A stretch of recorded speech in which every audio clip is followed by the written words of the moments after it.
this afternoon, this night. My name is Juan Carlos Contreras.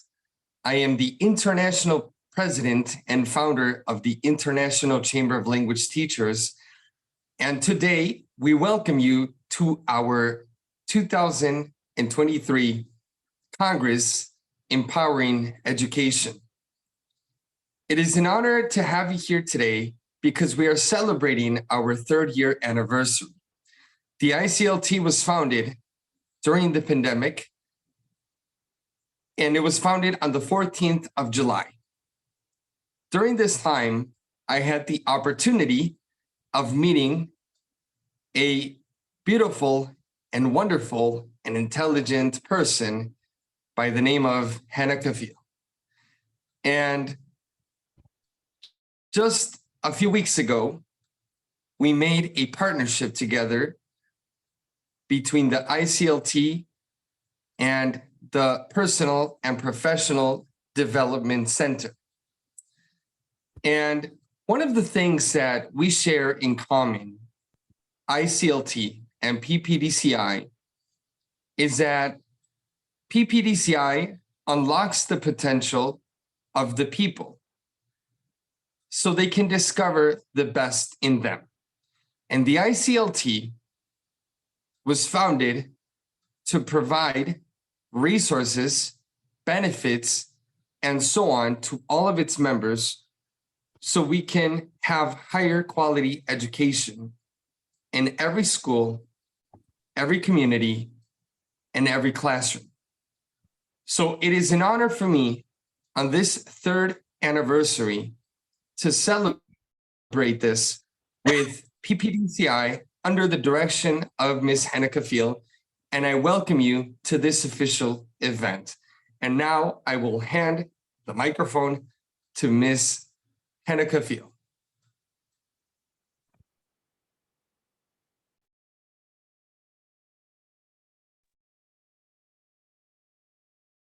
Thank you very much, Dr. Juan, for this wonderful start of the conference. And I'm really happy and glad to be associated with PPDCI and ICLT on the whole.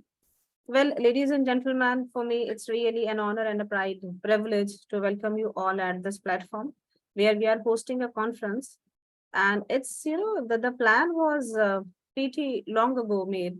We were planning that it's going to be a conference which is going to help the people around the globe. And then we were planning something good for ICLT's anniversary as well. So yes, today we stand together celebrating ICLT anniversary along with this conference. So, we gather here with a unite and shared vision and purpose today. ICLT and PPDCI are strongly standing together. The aim and the purpose is to empower education throughout the globe. I extend a very warm welcome to all the distinguished speakers, delegates, educators, and learners who have come from different corners of the world to partake in this transformative event. And yes, let me tell you, this is really going to be a transformative event for every one of you. We at ICLT and PPDCI believe that education has always been the cornerstone of progress and prosperity for societies. It has a unique ability to uplift individuals, families, and entire communities, breaking the shackles of ignorance and unleashing the potential of humanity, as this is the sole aim of PPDCI, which is being collaborated with ICLT now. Today, we stand at a vital moment where education must adapt and evolve to meet the challenges and opportunities of our rapidly changing world. So, ladies and gentlemen, today this 3 hours journey is going to help you meet 5 distinguished speakers from around the globe. And this conference is going to be a great support for everybody who's going to listen, who are going to attend it. Let me also tell you, this conference is going to be something which is a certified conference. The participants are going to receive certificate by end of the conference. The very first speaker for today is Miss Jenny Lewis. And Madam Jenny Lewis is a miraculous lady. I have been working with her for very long, and I have seen her strong grasp over academia on the whole. She is an experienced national and international consultant and provides leadership coaching and facilitation roles for international, national, and state education systems to develop innovative, performance-focused, sustainable practices that cultivate flourishing education systems and schools. She holds MEd, BEd, DIP Ed, PACE Vessel, and FCCEM qualifications. She is a member of the Australian Institute for Teaching and School Leadership Teacher Performance Assessment Expert Advisory Group, which provides advisors to teachers, regulatory authorities on all teacher performance assessment being implemented in initial teacher education. She is also a member of the Australian Council for Education and Research Certified Practicing Principal Board. I'm really honored to have her with us. She is currently co-designing the global leadership capabilities for the Worldwide Innovation Education Summit and recently completed the draft design of the Commonwealth School Leadership Capability Framework and Leader Maps that provides a leadership continuum for teachers to middle to principal and system leaders. She's completing her PhD and reviewing high impact international principal preparation, certification, and registration programs. Madam Jenny Lewis, I am truly honored and humbled to have you with us today once again. Over to you now, and the stage belongs to you. Thank you very much, Hina. I need for somebody to stop sharing the screen so I can share mine. And that, so I might turn that person off. Would that be right to do that? Yeah, that's done. You can go for sharing the screen now. Okay, so I will pop in and start to work on that with you. Let me share one more thing. She was very busy today, and it's her flight right after this 30 minutes talk, and she'll directly leave for airport. So thank you very much for sparing time on our request, ma'am. My pleasure. Yes, it's just after 11 p.m. here in Sydney, so I'm delighted to be with everybody else today from many countries. So I hope that what I speak about today in terms of inclusive education is applicable to the countries online and the regions that will be represented. But hopefully it provides an overview of the sessions that we will start to discuss tonight as well. I'll probably say tonight and you will be able to say morning. So in looking at what we mean by inclusive education and what that means in ensuring quality education for all, I thought I would pin to a definition that might be shared and known to us all. So when I will be talking about inclusive education today, it's really helps overcome the barriers that limit the presence, participation and achievement of all learners. So I'm not restricting it to formal education from the beginning of school to the end of year 10 or year 12 in your country. I'm talking about students that might be at university, in vocational education and in preschool. So for all learners. And equity and quality of education, when I'm talking about that today, is about ensuring fairness, where education of all learners is seen as being of equal importance. So no matter who you are and which classroom, whether it be outside or in, you will have equal and relevant capability in the learning that you're being immersed in, and that you will have access to the tools and the skills of others to help you learn. So when we think about this in the variety of classrooms that I'm speaking to today, that can be quite challenging because we're looking at the complexity of sometimes 30 to 100 children in a classroom or students in a classroom. And that can be quite complex in terms of differentiating for every single student, every single learner. So from a classroom teacher perspective, of whatever age group that they're addressing, to actually consider the educational experiences that will help that learner progress. But also to be thinking about that in terms of national policy is a significant area of focus I want to talk about today. We know from COVID and things that were happening before COVID that the addressing of SDG 4 was an area of complexity before COVID, during COVID, and it's still being addressed in many countries as countries attempt to catch up. In many countries in the Asia region, for example, students are still wearing masks to school, and the areas of some of our members here tonight, they're only just opening after all this time. So in Hong Kong, China, countries in Africa, they're actually just getting back to school, whereas some of us have been back at school for a good year and a half. What it is meant is that the inequities of access to quality education have been reduced even more so. And so SGD goals that were starting to be improved, we've now lost about 30 to 40% of growth, or a decade of growth in the areas that we're aiming for. So we know that we were in the areas that we were trying to achieve inclusive education and equity of access for everybody. It was slow before COVID. In some countries, it stopped completely or regressed. We know we've lost about 24 million students that are actually accessing education partially, or if not at all. And we know there are many students that we'll never see back in classrooms ever again. We know that some students will have to learn remotely for a lot longer than was anticipated, and for millions of students to actually have that option to actually access learning even remotely is still a dream. So what can we do, and what are the areas that we need to start to focus on in our schools, in our regions, in our countries, by policymakers and those that matter to students most, their teachers? So I've done a lot of reading the last week, particularly from a point of view of Pakistan, where the conference is being co-hosted, and started to look at what is the most important things that could support the growth and development of education, not only for those students that are back in schools, but for the 22 million students that can't access school at all.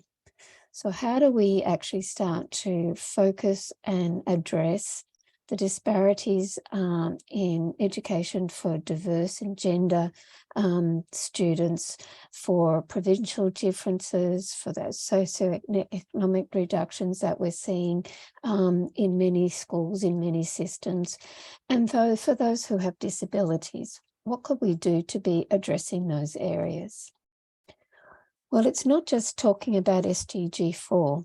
It's about talking about the components of SDG 4 and making sure that we start to target each of those areas effectively and in the wisest ways for the students that need access to education in various ways that weren't available before.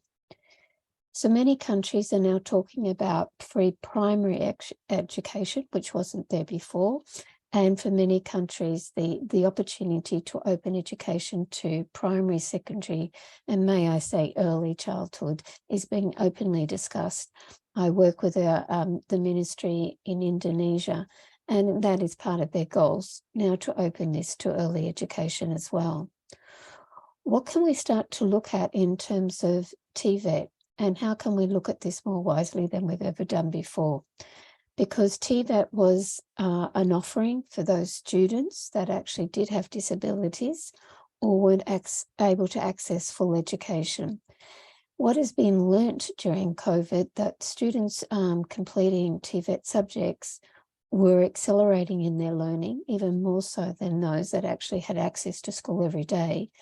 And that many TVET subjects are more important than formal academic subjects that will pathway students to university. So in 5 countries that I'm now working with, the access to TVET has become an even more so a pipeline to addressing the economy within that country, as well as social principles and education principles. So an area of focus for many. But in many countries, they are also now having discussions about what are the relevant schools we need to move our common economies forward, and what are the industries that are still to be known, addressed, particularly because of AI as one of the triggers we're talking about at the moment. how can we actually get smart about what students are learning in school and making sure it's learning work and not busy work, so that we not only accelerate social access, economic access, and education access. But target 4.5, how do we eliminate discrimination within our education systems and the conscious and unconscious bias that many would have, including our teachers, on access to equal education for all students. Of course, the focus on universal literacy and numeracy, but what does that look like in terms of global citizenship, inclusive and safe schools, and how do we improve access to scholarships and increase a supply of quality teachers who are able to teach not only physically in classrooms, but online and in hybrid ways as well. So many countries are talking about these 10 areas in unison in their national policy and planning. What some of you may not made the link is that the OECD Learning Compass 2030 is the vehicle of change for the SDG goals, and in particular SDG 4 and 5 in education. So although I've introduced this before in a previous conversation, it's very important for those that are online at the moment that we appreciate that what is being committed to in terms of OECD is a sharing of quality curriculum and quality inclusive principles for any country to access and to actually reflect in policy and practices within those own countries. So over 200 curriculums have now been shared and be revised and distilled so that there is an education curriculum moving forward that is actually inclusive of digital access, but digital skills. That includes cross-curriculum content and competency-based curriculum, not only for students in TVET, but students coming through from early years.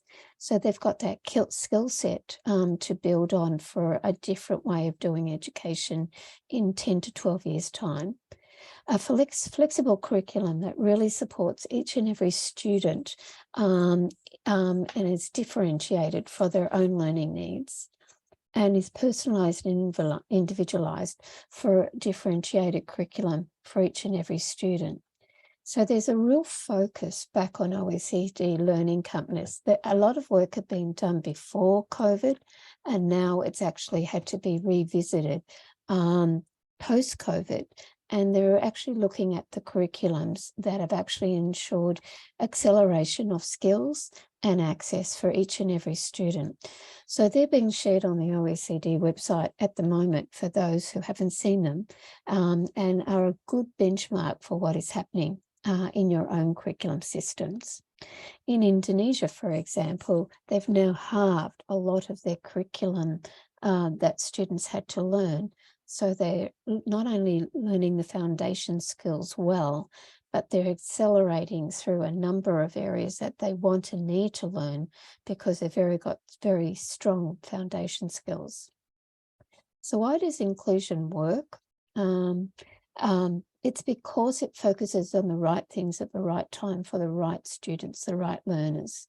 So it's about creating that potential, that strong learning environment, which in each and every student in that classroom, whether it be virtual, hybrid, physical, outside, wherever it may be, in a farm field, it is part of the learning process of every student. So really thinking about the learning environments now that we've actually immersing children in, the students in. Inclusion addresses that negative culture and attitudes and those real strong misconceptions about people with disabilities and those that are members of minority groups. Every learner with every teacher, it has the right to strong learning design, strong learning engagement, and strong learning participation.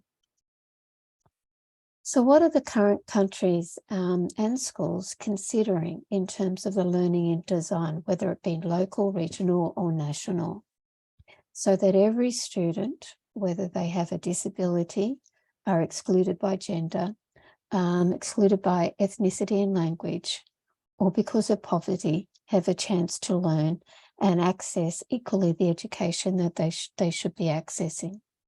It's made a real strong commitment by ministries, really strong governance to ensure this is happening and it's not lip service, strong monitoring and reporting of national and regional laws and plans and policies around these areas, so that what's committed to in statements of policy and practice at a national level are actually interpreted well and personalised for local and schools.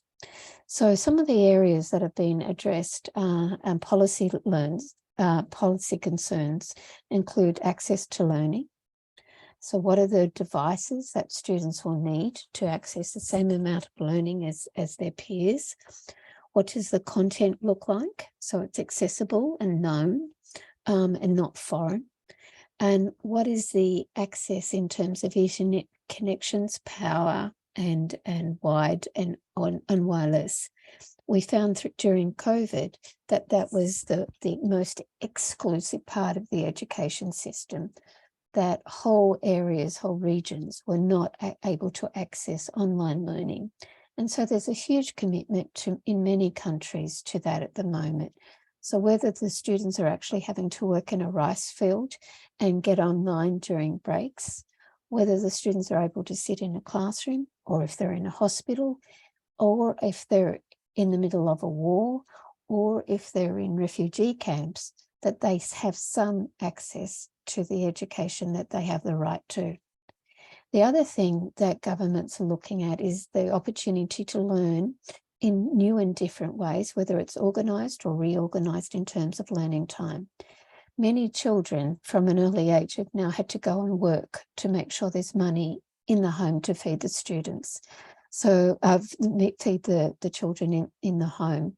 So they've started to look at ways of doing learning at night, learning at lunchtimes, learning in different ways, setting up a learning design where children can access it and design their learning time to suit whatever they are actually doing. So big thinking around that at the moment. The quality of learning. It's not now we haven't got time for students to be focused on busy work. Every single moment that the student has access with peers and teachers, mentors, coaches, must be directed learning time. So looking at ways that the learning, the curriculum, the lessons are motivating and keeping the students on track. Making sure anxiety is reduced as much as possible around assessment times.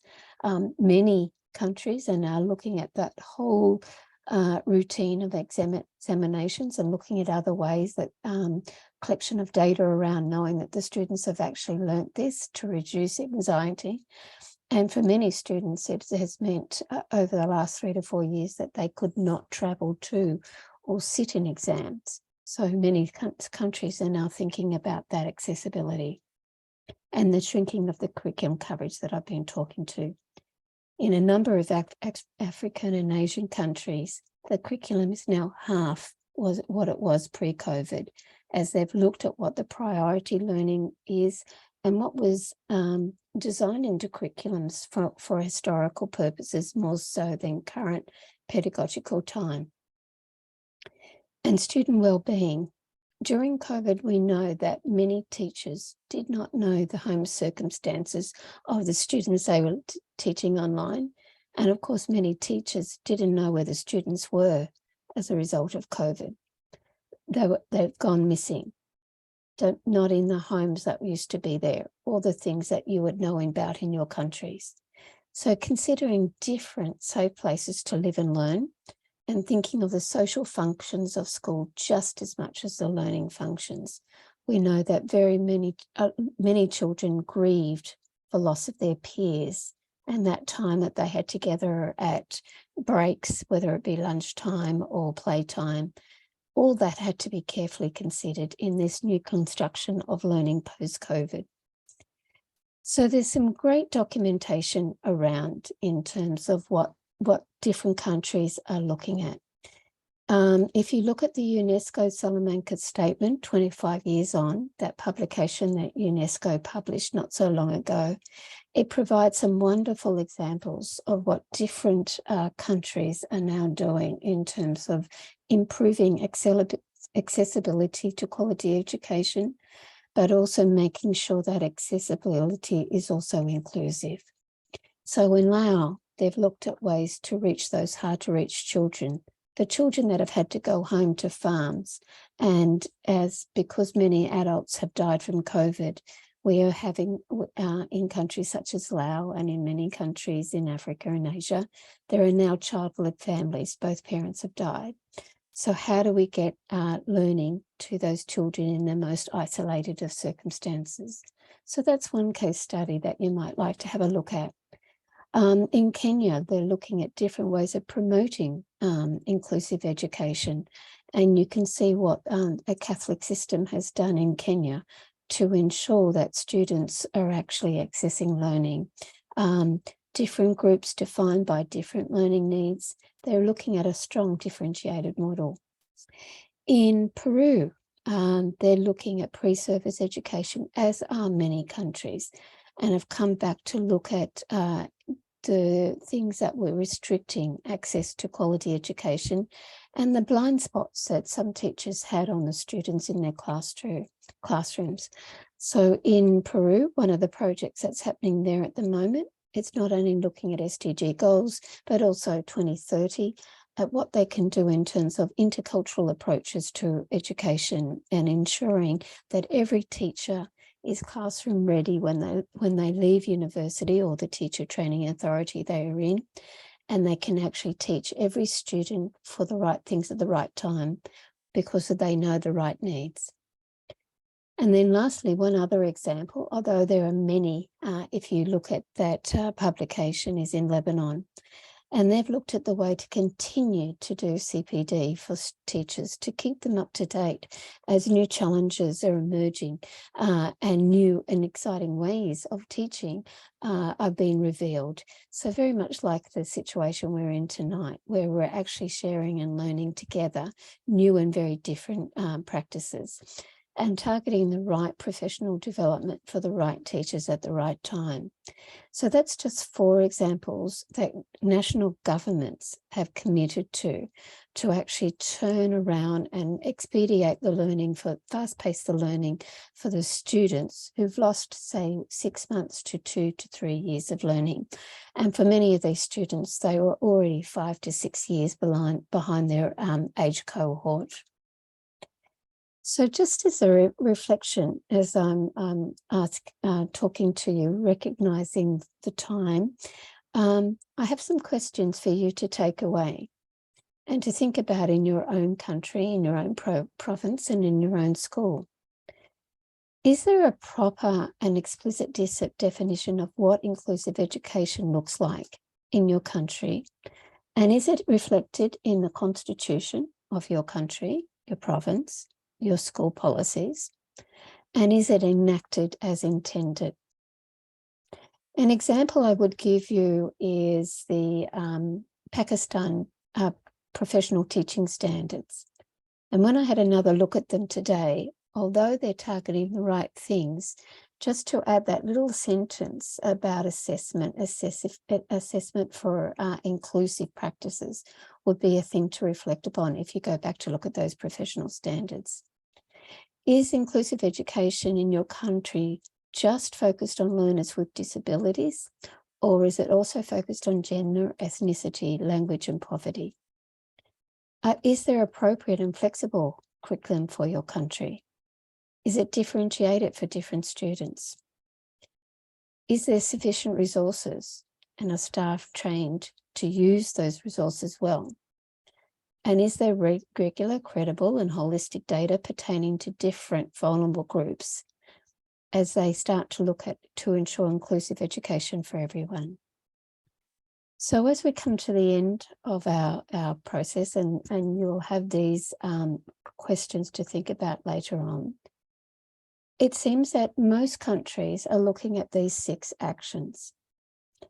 to establish that clear definition of what we mean by inclusion and equity in education across our countries and in every learning space. The use of evidence to identify contextual barriers to participation and progress. So research matters and it is important to ensure that teachers are supported in promoting inclusion and equity, and for school leaders to know when that's not been enacted. To design curriculum and assessment procedures with all learners in mind, and to structure and manage education systems in ways that engage all learners and involve the communities which was so important during COVID and are so important now to ensure equity of excellence for every student in every classroom, know whether that might be. So that's just some thinking time as we start to hand over to other speakers. I wish you well today in the rest of the learning that you will do. But to actually think about as you move forward with your learning today, what's happening in your classrooms, what's happening for the children in your classrooms, have they got equal access? Do they understand what's being taught?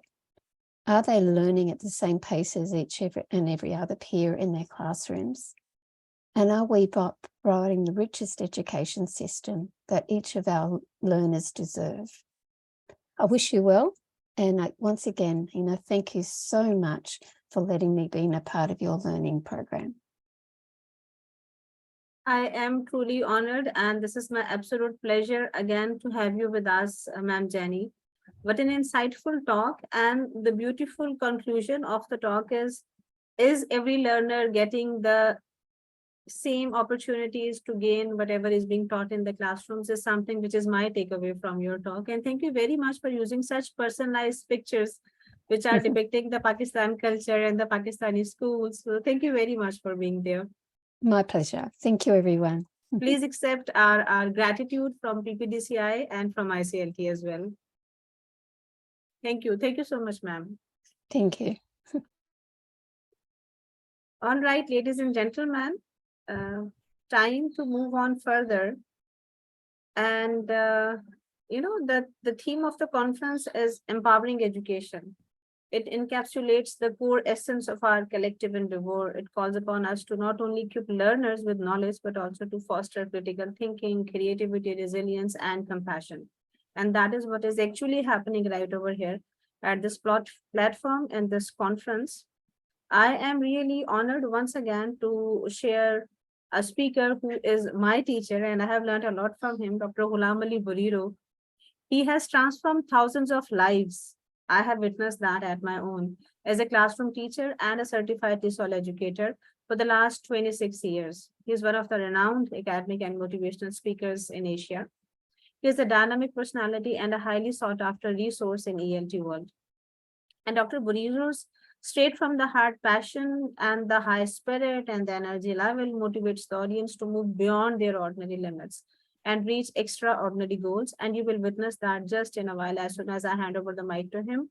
Dr. Ghulam Ali Buriro works as an assistant professor at Institute of English Language and Literature, University of St. Jamshedpur, Pakistan. He has, to his credit, PhD in linguistics, 1-year certificate course in ELT from Cambridge University, UK, IVL. He was a diploma in civic education from International Institute of Education, Los Angeles, and he has work experience in UAE institutions. 63 research publications are on his credit, impressive community service track record, partial authoring and reviewing of textbooks, revision of national ELT curriculum in Pakistan, attending and presenting at a multitude of national and international virtual and on-site conferences, webinars, demonstrations, teaching festivals, 31 years teaching and 20 years research, including editorship, 10 years administrative experience. And there is a lot more, ladies and gentlemen. If I continue to read, it would require another specific hour to introduce this legend of Pakistan. Dr. Ghulam Ali Buriro, thank you so very much for joining us today. We are really honored and humbled to have you with us. Thank you very much. Assalamu alaikum. Good morning, good afternoon. because the time zones are now blurring and one never really knows in which part of the world, which time it really exactly is. So I offer all these salutations, and first of all, to begin with, I would like to extend my profound congratulations and compliments to Dr. Juan Carlos and yourself.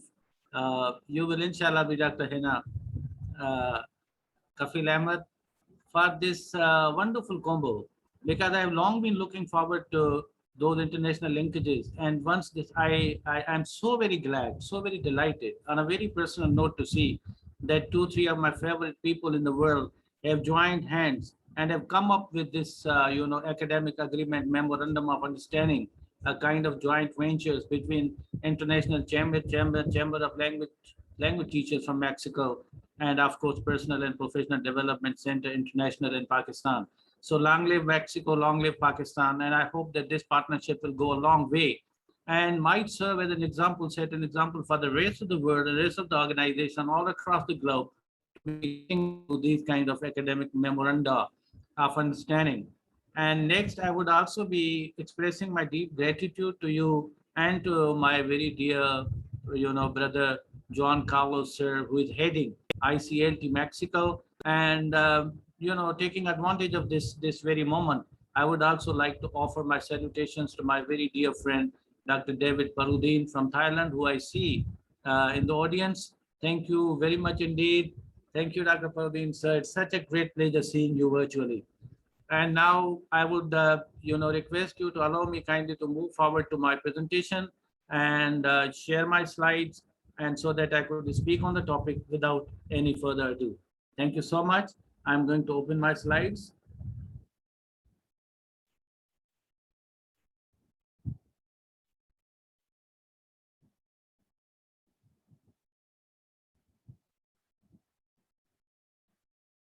I will need just 1 second to maximize the screen. Yeah. So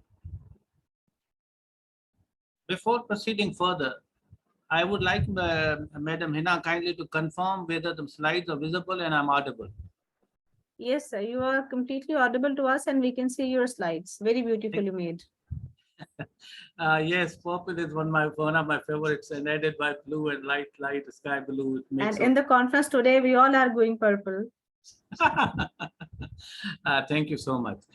So as you can see that I just started my topic, that's 21st century perspectives, or we can also call them principles to set to future capacitate teachers in the taught. I understand that we can never empower education, or what we will hardly be able to empower education without really getting the teacher and the taught, teacher and the learners in the picture. So I believe that in order to capacity, to empower education itself as a concept, education as a practice, education as a norm, education as a need of the hour, we would now definitely need to get back to the teacher always, and the taught, and the students. Without these two parties, education can never move forward. Yes, there are policy, stakeholders, policymakers, countries, governments, institutions, they are there. I don't say that they are not less important, but I understand that teachers and the students happen to be the major stakeholders and the major pillars in this very idea of empowering education in the year 23 and in 21st century.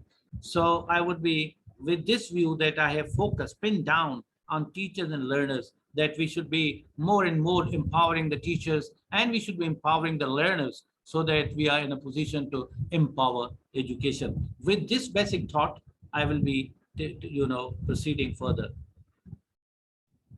I would begin with introduction. Today, we as English language teachers face a world that is fractured, new, challenging, and at times a bit scary, with a whole lot of added dimensions. Now there have come dimensions that really did not exist any time before COVID-19. It is no longer the case of just opening the book and teaching. I hope that the audience would agree with me that there are many issues changing and challenging the profession of teaching. Here are a few perspectives that I feel are particularly critical for us to address and resolve. Number one, such perspective with which I believe that by opening this perspective and presenting this perspective to the world teachers community and the world learner community, I understand that we will be in a real good position, sound position to empower education. Number one dimension that I would love to share with you is the developments. In education, they're given new meanings and definitions to the notions of learning. Classrooms. Now, can we think of a 4-wall classroom added by just two windows? A teacher is standing in the middle of the central position in a classroom space? No. This is a very classroom, virtual classrooms, open classrooms, social media classrooms, classrooms through social media apps. Learning is no longer what it used to be. Learning is no longer bound to the textbooks and not limited to the textbook. Learning has started expanding. And that expansion is of a miraculous level. It's a wondrous level. We really wonder in how many different shapes and forms learning has actually assumed in this fastly changing and fast moving world. Another is classrooms. The very conventional concept of a classroom used to be a ceiling and a 4-wall and windows and a door and a class and a teacher walking in and a teacher walking out using a blackboard. I don't think that classrooms are pretty much same as they were some 10 years ago, some 15 years ago, some 20 years ago.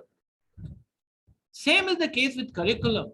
The curriculum is also changing. There are core democratic values coming in. There are SDG goals becoming a part of the curriculum. Curriculum also is not something that is designed only by the bureaus of curricula. It is something that we live with, something that challenges it, something that we are scared of, something that is our future, something that has happened to us. You know, adversity is skill nowadays. How really to sustain and forbear adversity. This is the biggest lesson ever we have received from COVID-19. Because people who lost their lives just because they became hopeless. How really to sustain a hope, how really to face our fears, how really to overcome the obstacles that are brought to us in different forms of adversity. These are all becoming part of the curriculum, UNO goals. And now I saw Dr. Jenny sharing with us what really are the future concerns of education. And all these concerns, community engagement, learner engagement, policy issues, policy decisions, policy matters, all of them today become a part of the curriculum. So the curriculum is fast changing its very foundational basic definition. Same is the case with pedagogies. If I explain each one of them, it will take me hours and hours on end. And I really would not be able to finish my presentation in the allotted 30 minutes. So kindly permit me to be a little quicker, but I would also keep requesting you that kindly do think about all these developments that have taken place in the 21st century. And that has actually changed the very face of education system. The very system is changing. There is a massive change. And if we are not able to adapt to that change, and we are not able to adopt those changes, we hardly will, as teachers and learners, will be able really to empower education in the ongoing year. Learners have changed. Do we think that the learners are the same as they were some 2 decades ago? They no longer are. They're faster, they're digital, they're informed, they're enlightened, they're global, they're aware of the social media tools. We teachers need to update ourselves. Why? Because I may be saying something in the front of the class, standing in the head of the class, and somebody sitting at the tail of the class might come up, might quickly Google search and use any one of the apps or websites. And he or she might come up with a challenge and say the teacher is telling us something that has happened some 20, 30 years ago. So this is what exactly makes learners. These learners are different, more aware, more self-conscious, more globalized, more internationalized, more enlightened, more sensitive, with different needs, with different concerns, with different competencies, with different set of skills. Learners are no longer the same. Overall systems are changing. We are fast shifting to the digital world, wherein hundreds and hundreds of different apps are coming in. What we need to actually acquaint ourselves with, if we don't acquaint ourselves with all these apps, we really would not be able to deliver effectively. And then raising student parent expectations. Why? Because students are expecting us to teach them the way they want to learn. They never want us to teach them the way we want to teach. There's a whole lot of difference between the way we want to teach and the way they want to learn. And we need to strike up a balance between how really we want to teach. And more so, we should always be more considerate about how really learners like and expect us to teach them, what really their learning styles are, what their learning preferences are, what their learning priorities are, what their learning concerns are, what their learning, choices are. Unless we take into account and take into stock all such consideration, we would hardly be able to deliver in this new era. So there is ever-growing emphasis on holistic education as a new norm. This holistic norm has now taking roots as a new norm, unless another new norm arrives. And this new norm has come to a point of where we teachers are anticipated to face challenges. We need to look beyond what is ordinary. At the same time, we also need to encourage the students to expand their realms of their mind and stretch their minds to their limits. These are no longer small boxes that we tackle in mind, and we might go on pouring in some information in those minds, and we might feel in our own way self-satisfactory that we have done all that we as teachers were required to do. Not really. Not really. We need to expand the very boundaries of the brains of our students. We need to extend the frontiers of their assimilation, of their understanding, of their capacity to learn. All such things need to be stressed as a result and consequence of this new norm. And we also need, and the students also need, to adapt different styles of pedagogy. We need to inculcate in our students intellectual, psychological, and social skills. Because the very concept of literacy is fast changing. Literacy is not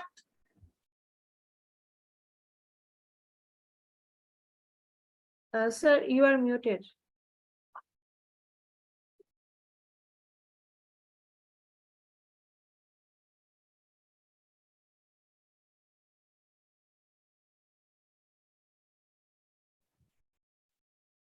okay. Am I audible now?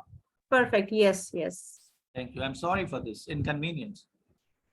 So 21st century learners should aspire, as they do, to be self-reliant. And this is where we come into picture. We say, are we as teachers doing something to really make our students, learners self-reliant? Or we are still keeping them relying on us, are relying on the textbooks, are relying only on the curriculum, rely only on the syllabus, rely only in the classroom, what happens in the classroom. So we need to shift our mind. We need this mind change, this change of perspective, this change of lens through which we look at the overall picture. Learners in 21st century need to be self-motivated as they are. Or they want to be more self-motivated. They want to be self-directed, innovative, financially literate, not merely academically literate, but financially literate. Because we live in a world where resources are shrinking, where there are one day or the other day, there are financial crunches coming in. Every other institution, every other individual, every other nation, every other society is actually facing financial crunches. And we need to be financially smart and economically aware. What's happening in the world? Where are the areas where we can gain, where are the areas where we'll be losing? Now, all these senses are coming into the mind of the digital learners. And more so, they want to further learn about all these areas. And they are globally conscious. What's happening in the world on political front, What's happening in the world in economic front, in social fronts, on psychological fronts, in terms of technology? What exactly is the next happening as a result of IT revolution in the world? That global consciousness is an asset. And we as teachers must always bank on this global consciousness of our learners. And we need to further extend this global consciousness among them. And we'll be able only when we are ourselves globally conscious. We stay in touch with the world and what happens in the world. And they also want to be civically engaged. This is where I would once again cite Doug Janney when she said that learning, access to learning, poverty, learner engagement, commitments to all these concerns would come only when our students will be engaging, and we as teachers would also be engaging with our people.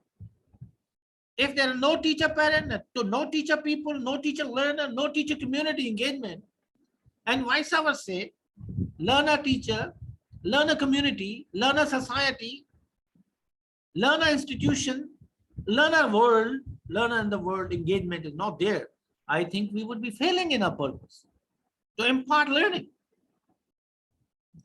And today's learners want to be problem solvers. It is for us and for the other authorities in the academic institutions where we have to give them ground, a solid ground, whereupon they come up emerge as future leaders, emerge as active parts of the problems of the world, and they solve them and resolve them. And they want to be socially active. No longer other days when students used to be merely a part of the classroom. They want to be a part of their society. They want to be part of their very institution. They want to be part of their provinces. They want to be part of their states. They want to be part of their countries. They want to be part of the world. And that's where all these networking, collaboration, and social activities come. And they also want to be social media trend followers. But I would wish more is that they become social media trend setters. There could be millions of youth who are trend followers, but I'm looking forward to some hundreds of them who would be setting new trends, who would be thinking critically, who would commit themselves to these global goals, who will make this world strive and strive and strive and endeavor their best and their maximum to make this world a better and a happier place to live in. This would happen only when we have this revamped concept of education, which is the theme of the conference. I'm very happy to note the theme of this very conference. How can we really empower education? How can we empower educators? How can we empower those who will be educated? That's why I pinned down on this.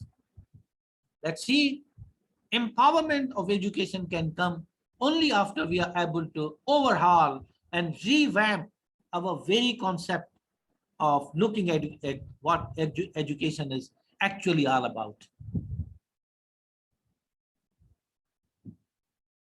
It's not moving forward. Kindly give me a second. The slide is not changing. 1 minute.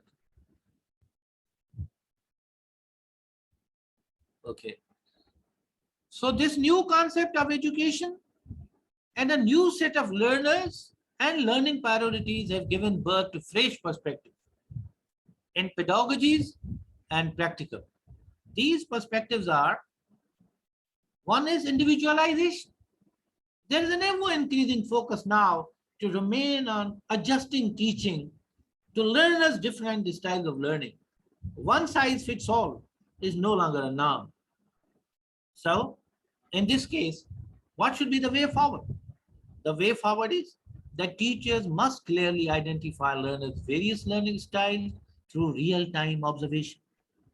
We as teachers need to be more observant. We must very closely observe the way our learners are learning, and we must prepare our lessons, design our classroom engagements, design our customize our classroom practices in a way that we are able to cater to all, if not all, the maximum number of students, because one shoe, one size will not be fitting all of them.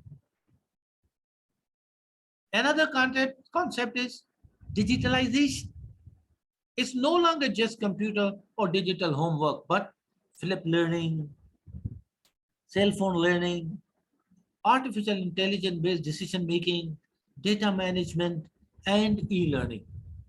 These are the new concerns and new focuses, which we as teachers, we need to empower ourselves, and later we need to empower students.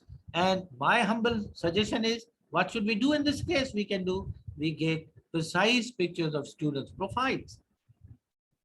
We must need to plan to decide on evaluation, selection, and adaptation of digital materials at least a year in advance. And we should be taking help of EdTech platforms. This is how we can fall in step with this perspective of digitalization. Otherwise, we'll stay obsolete. And staying obsolete is synonymous to death. In order to spare ourselves from that academic death, we need to move forward in this direction. Another perspective, of course, is global citizenship. Education demand current times should not merely spotlight A, knowledge, B, survival, and C, careers. No, this is no longer the case. We should be looking at our role as the citizens of this world. Knowledge, survival, and career is okay. But what are our real dreams? Our future direction may be that we find some career, but career is not a goal. And a goal is something that we can do for this world. Career is something that we can do for ourselves and our families. We need sustenance. We need livelihood. I understand. We need some money to survive. But apart from that, what really are our dreams in this world? We need to align our careers with our dream. We should be joining fields whereupon we may be living our dreams also in reality. Instead, we as teachers are expected to help students understand A, the communities they live in, the societies they represent, and the social, cultural, political, and economic events. Because this is a new demand of the education and the role they are to play there. And E, they should get familiar with values like tolerance, like empathy, fairness, and passion. So how can we do all these things? How can we empower ourselves? How can we empower education in this particular aspect? This we can do by using critical and creative approaches, such as literature, language, art, foods, cultures, news, updates, travel, exposure, events, and create such kind of discussions as you are doing. By using all these virtual platforms, by organizing conferences, by organizing symposia, by organizing interactive dialogues, by organizing these virtual meetings, by bringing academics together under one virtual ceiling, by opening up to one another, we can make this a reality. And in my view, the fourth perspective is emotional and social skills, or this I call social emotional competence. Now, this social emotional competence is very much a part of 21st century education, where we need self-awareness, social awareness, self-management. I become very happy when I see Madam Hena Kafil Ahmed, heading one very prestigious school in Hyderabad, Pakistan, and at the same time sparing time for her family. And at the same time, simultaneously sparing time for these kind of social services by founding an organization and giving it wings, collaborating, networking. Now, this is a best example of self-management. We need to more effectively manage ourselves, manage our time, manage our budget, manage our resources, manage our energy, manage our assets, manage our talent. And by doing all these things simultaneously, we will be able to be better citizens of the world. Then we need relationship skills, goal-directed behaviors, contribute to group goals, not only individual goals, and taking responsibility, guiding our actions from there and others learning. We need to be optimistic thinkers, controlling emotions and behaviors, completing tasks in challenging situations, interact in a way that show respect for others. We should be using cooperation and tolerance in social situations. Attitude that promotes and maintains positive relations. And this very interlinkage between PPDCI and ICLT is another example of how we can use relationship skills and move forward and do much better, more good. Another perspective is cultivating resistance, that is mental well-being. We always want to buy our children best clothes possible, the branded clothes, the brands, the dressing, the footwear, the headwear, every other thing. We spend so much on their appearance, the way they look, and their physical comfort. But have we ever really thought about their mental well-being, about their emotional happiness, about their emotional health? Have we ever spared time to teach them how really to manage stress so that the suicide rate may come down, so that every small minor problem should not be looking like an end of life? Have we ever, given company to youth? Do we spend time with them? We teach them how to avoid over worrying, how to cope anxiety, how to live in the moment that's available to me, that moment that's available to you, the moment that's available to them. Do they capitalize on that moment? Do they feel happy? Do they have time to look at the stars in the blue sky at night? Do they have the time to rustling leaves of a tree? Do they smell a flower? Do they walk past a person and share a smile? If somebody is not giving them smile, do they have wisdom enough to give them one? Do they have a broad heart? Do they invite some guests and friends to act goofy with, no matter how big bosses we may be, how over-engaged we may be, how overextended we may be, but do we have some moment to spare and to visit friends to act goofy with? Do we meditate and travel and marvel at nature and enjoy a bicycle ride and a cup of coffee somewhere at a wayside tucked away street restaurant?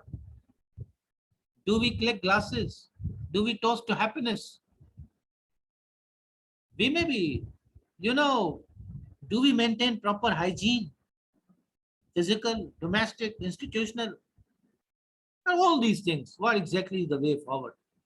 The way forward is to arrange consultative talks with experts in the field. We might invite psychologists, psychiatrists, practicing medical experts, people of experience, philosophers, wise men, poets, literati. There's so many people around who we can learn from. Are we being ourselves?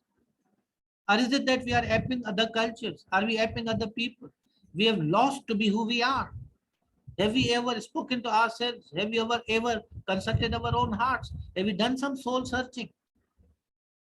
How much it is of money and time and energy do we invest in mental well-being of our own selves, the students, those around us, our near and dear ones? Ma'am, I have no sense of time. Please do caution me. 2-3 minutes before I should be bringing it to the close. Sure, sir. Okay. Thank you so much. And perspective 6 is emotional intelligence. What do we mean by emotional intelligence, by the way? If emotional intelligence is not part of the education plan, the education agenda, we would not really be empowering education in any way. Emotional intelligence, as I understand, is the ability to understand, use, and manage our own and others' emotions in a positive way. This is a dual war. One is internal, the other is external. It has two aspects. We need to understand the emotions of other people. And we need to manage those emotions, our own emotions and the emotions of other people, in a positive way. Now, this intelligence is a very rare intelligence. And those who are emotionally intelligent rule the world. They govern the hearts of people. They live like kings and queens in the hearts of people around the world because they have this very rare, unique competence of managing their own emotions and emotions of who they interact with. And how really we can relieve stress, our own stress, and the stress of people around us. How we can communicate effectively. These are all important parts, integral parts of emotional intelligence. How we can empathize, how we can diffuse conflicts. Because I believe I have diffused so many conflicts in my life, personal, domestic, familial, institutional. But you need to learn this art and how really we can build strong relationships. This all can be done. These miracles are done by our emotional intelligence. How can we succeed at workplace, achieve our goals, connect with our feelings, and turn our intentions into actions and make informed decisions about what matters the most to us?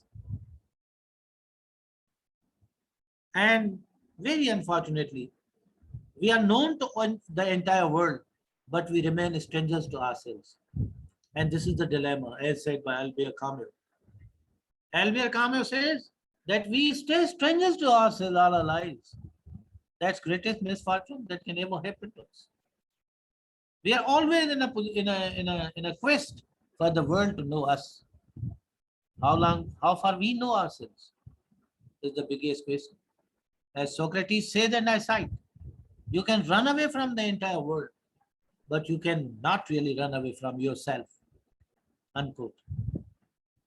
So these considerations are the part of emotional intelligence, which I believe should be a part of the agenda of every future education, every future empowerment of education plan. And the perspective 7 is classroom management. You know, we need to be attentive, focused. We must not be distracted ourselves, and our students should not also be distracted. There are different ways of controlling classroom nowadays. Classrooms cannot be managed by raising a rod or by controlling people or scolding students or announcing punishments or being stringent in the classroom. Classrooms can always be best managed only after the teachers are prepared for the classroom. So the way forward is that effective classroom management requires passions, planning, and perspective. Must never dismiss students' views and opinions as unimportant. We must always notice and appreciate good behavior and confront bad behavior respectfully and tactfully. Create a friendly environment. Students learn better when they feel safe, and they don't take classroom environment to be intimidating. If they take classroom environment to be unfriendly, to be intimidating, to be scary, they will never learn. Their comfort in a classroom is of utmost importance. And that comfort can be provided by a teacher only after he or she is tactful, well prepared, knowledgeful, committed, devoted, dedicated, punctual, regular, and of course, loving. When students have a strong feeling that their teacher loves them no matter what, they feel safe. And when they feel safe, they feel comfortable. And when they feel comfortable, they learn. And it's the vice versa. Well, this brings us to conclusion. We as teachers can change lives, impact societies, and transform the world. Our role goes much deeper than the lessons we teach. We only must reflect our own school time to realize how positive and negative experiences still cling to us. We as educators need to remember the power we hold over our students by remaining open to change, by embracing innovation, by regularly updating our methodologies of teaching, by adopting change, by adopting technology, by adopting new normal, by never stopping to learn, we will go on leaving our imprints on the sands of time. by producing people who will lead, inspire, laugh, care, guide, and make our world a much better and a happier place to live in. I thank you very much for your very affectionate and attentive listening. Dr. Gulam, this is a very, very amazing place, an amazing moment. I am speechless, I must say, and it is the first time that we have met online, but we are friends on Facebook. And during the pandemic, we, I think, encountered different events, trainings, conferences, but I didn't have the chance or the opportunity to actually hear you. And I must say that I am always learning. I am always looking for ways to grow, to build upon the knowledge and experience that I already have.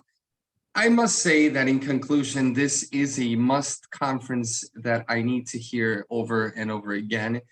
And I think that you have left an imprint on myself, not only as an educator, but as a person. And I love the way you actually stress the words that you have said and shared with us, because as an educational speaker here in Mexico, I think that I have always stressed on this topic, that we need to leave an imprint on every student's life.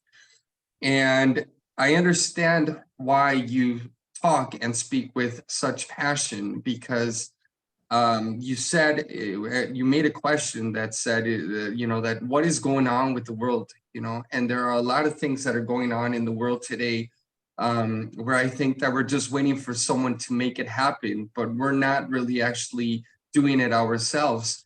Although I don't want to generalize, I think that these are words that every educator needs to listen to. And I really enjoyed your talk. I was talking with Miss Hannah through messaging, and I was, telling her that this is so powerful. And I'm glad that this is recorded, because I really want to hear it again. And I think that there are a lot of things that we can take into account. But I must add a question that, rose from your speech today, that are we as educators really feeling empowered ourselves? Because to empower, we must have congruence and we must feel it ourselves. Are we, okay, we need to inspire, we need to motivate, we need to leave an imprint, but do we feel that that's happening with us? And if not, what is it that we need to do to feel empowered? What is it that we need to do to feel inspired, to feel motivated? And I must say that I always have told teachers that if this is not the place for you, then don't stay, because we have the power to change someone else's life. We have the power to change the direction of someone else's life and someone else's pathway. And we don't, there's a lot of necessity today. There are a lot of needs that our students have, that education has itself, to just, go into the classroom and make an ordinary day out of it. We really need to do something, because education is what will change the people who will change the world, And I really enjoyed the speech, and I really wanted to give you a few words. And I hope that, well, I know that this won't be the last encounter, and I'm sure that I will get into contact. So thank you a lot for the words. Thank you for your time. And it's been a true honor to hear you today. Thank you very much, my very dear beloved friend, Juan sir. Each word uttered by you in my appreciation serves as a gold medal for me. Thank you very much. I'm deeply humbled. And as you said, that are we truly, really very, very empowered? To this only I would respond that yes, we are. Once we step into a classroom, nobody can come and stop us from doing what we do. Yes, there are certain policy guidelines given to us by our institutions, a school, our workplaces, our institutions and universities. But nobody has ever in my 30-year career has ever stopped me from doing the good I want to do. Because we need to, sometimes we do have our power, because our students, our learners trust us. when the very first teacher in our life utters from his or her mouth A, what a learner naturally does, a learner never says it's B. He or she follows. Because this has been bestowed upon us by God. When a teacher says A, 100 students and learners in a classroom repeat A. When he or she says B, they repeat after him or her B. This is the kind of power we have over their souls, over their minds, over their hearts, over their beings.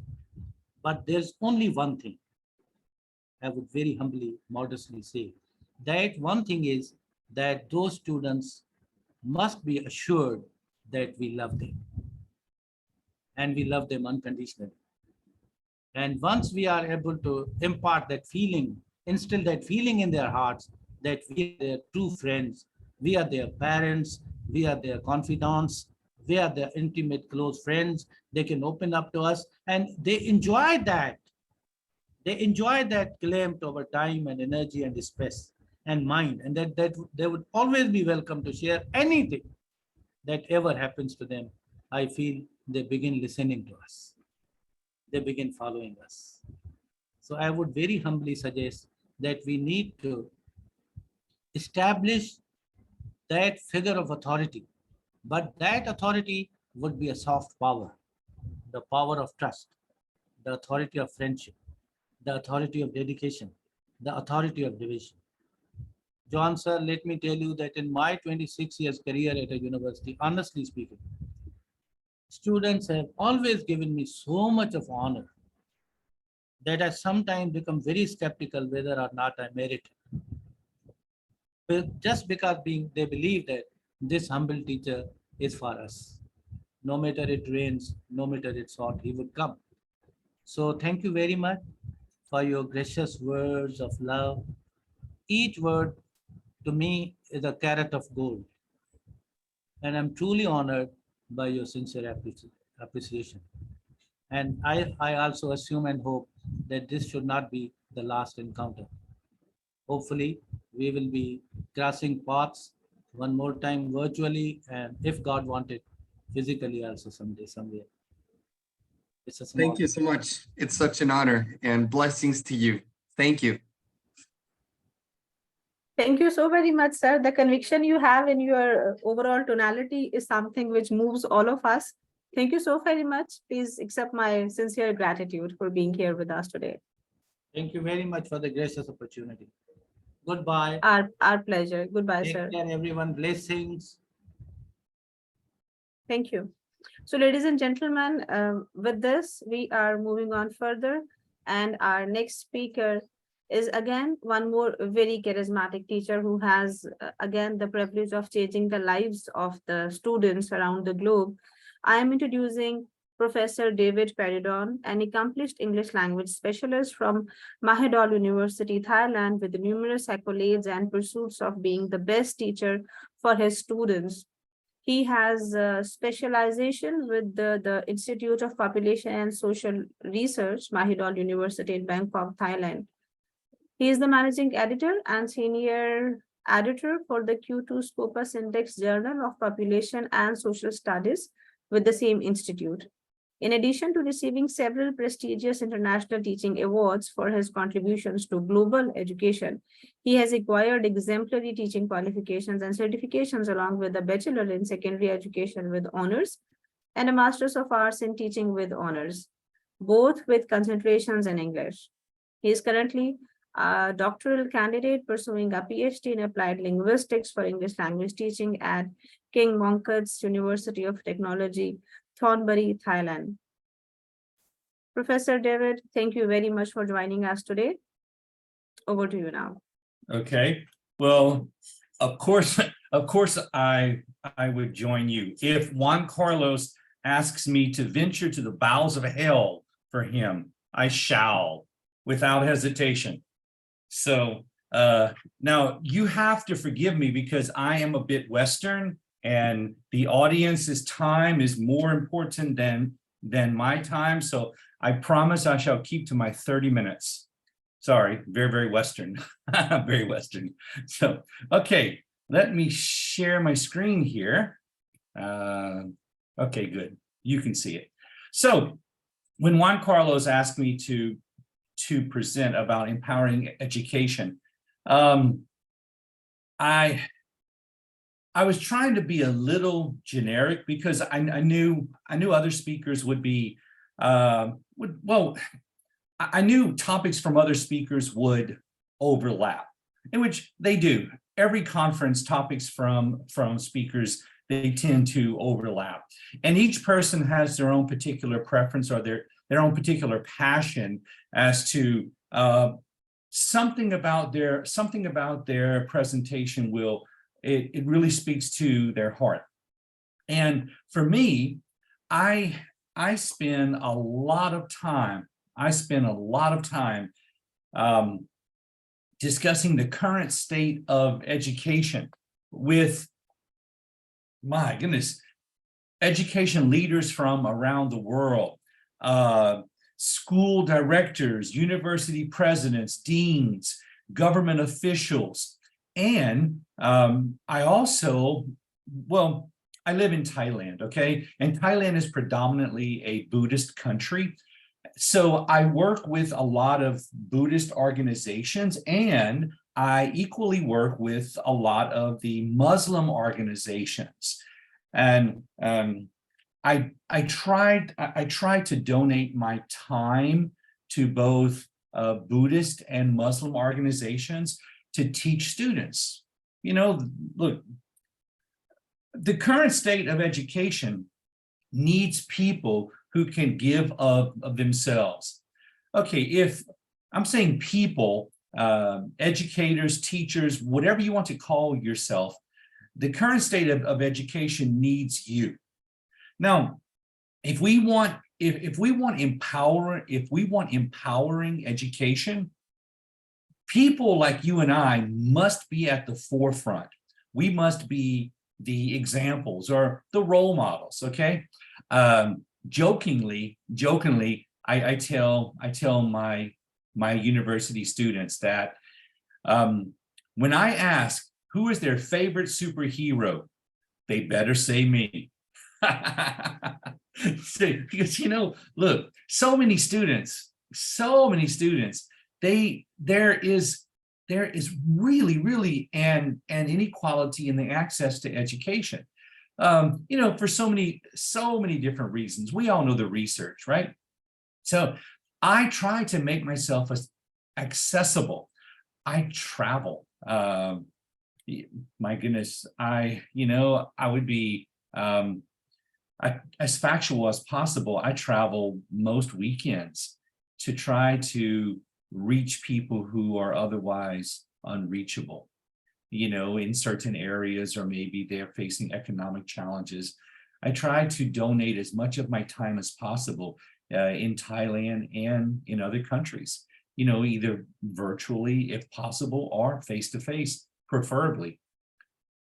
So a situation arose here recently to where an organization, they were using a particular standardized test to for students to enroll into their particular program.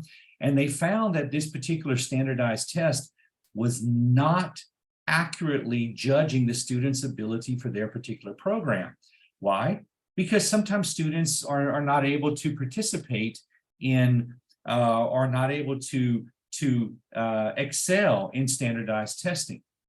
Because, you know, look, education systems, they focus on teach to test, right? But sometimes standardized testing may not be the best option. And of course, lastly, outdated curriculum. Okay, I really try to be as positive as possible in my presentations. I try to be as positive as possible. So please forgive me. In Thailand and in other countries similar to Thailand, I found that the curriculum is from World War II. Yes, the curriculum and the pedagogies are from World War II. We're talking the mid to late 40s, and they haven't changed since. So in order to sort of, in order to overcome some of the current state of education, well, we can implement personalized learning. Of course, yeah. Individualized learning tends to really help the students.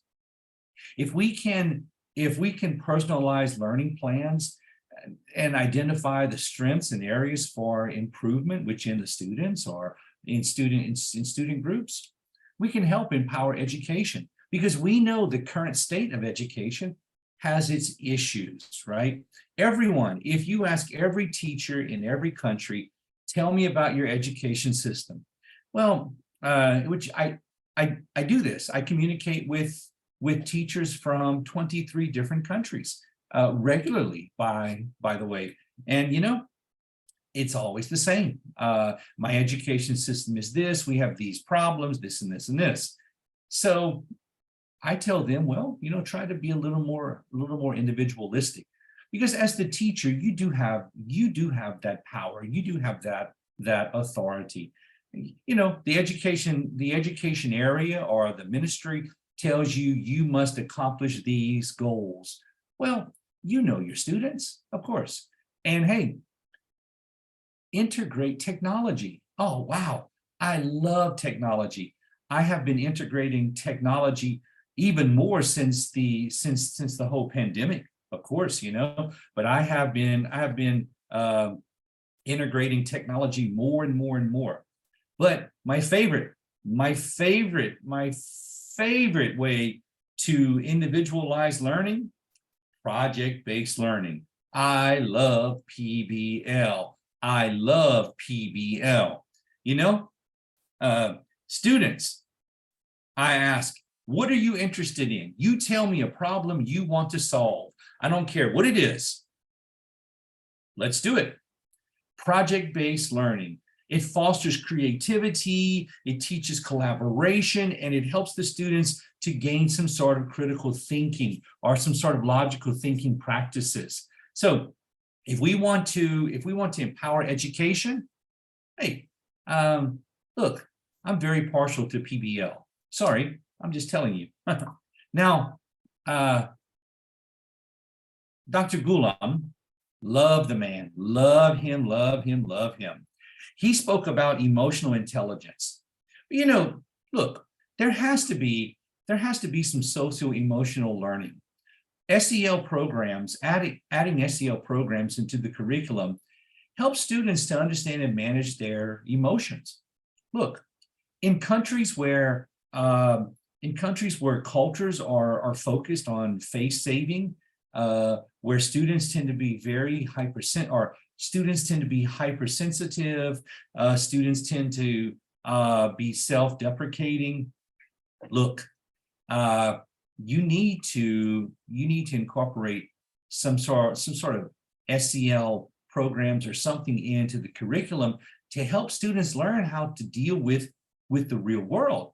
Because the truth is, they might not stay in their country forever, or they may have to work in international companies. And not everyone is as sensitive. So sure.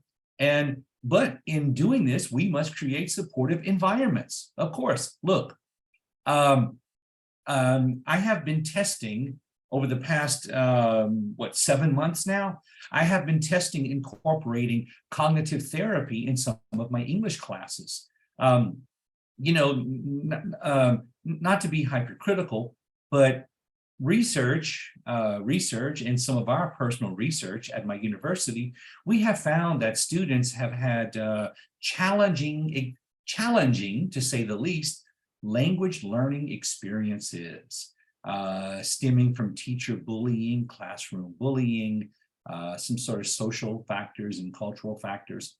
So I have been testing incorporating cognitive therapy into my classes, creating supportive environments to help develop a classroom culture and a school culture that encourages open communication and encourages making mistakes without losing face.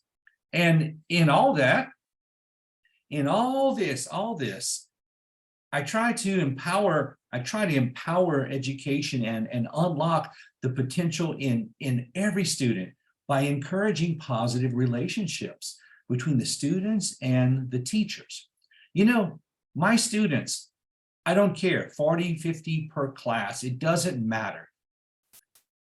Every student during the course of the semester, during the course of the 16, 18, or 20 weeks, whatever, during the course of the semester, every student will receive a gift from me.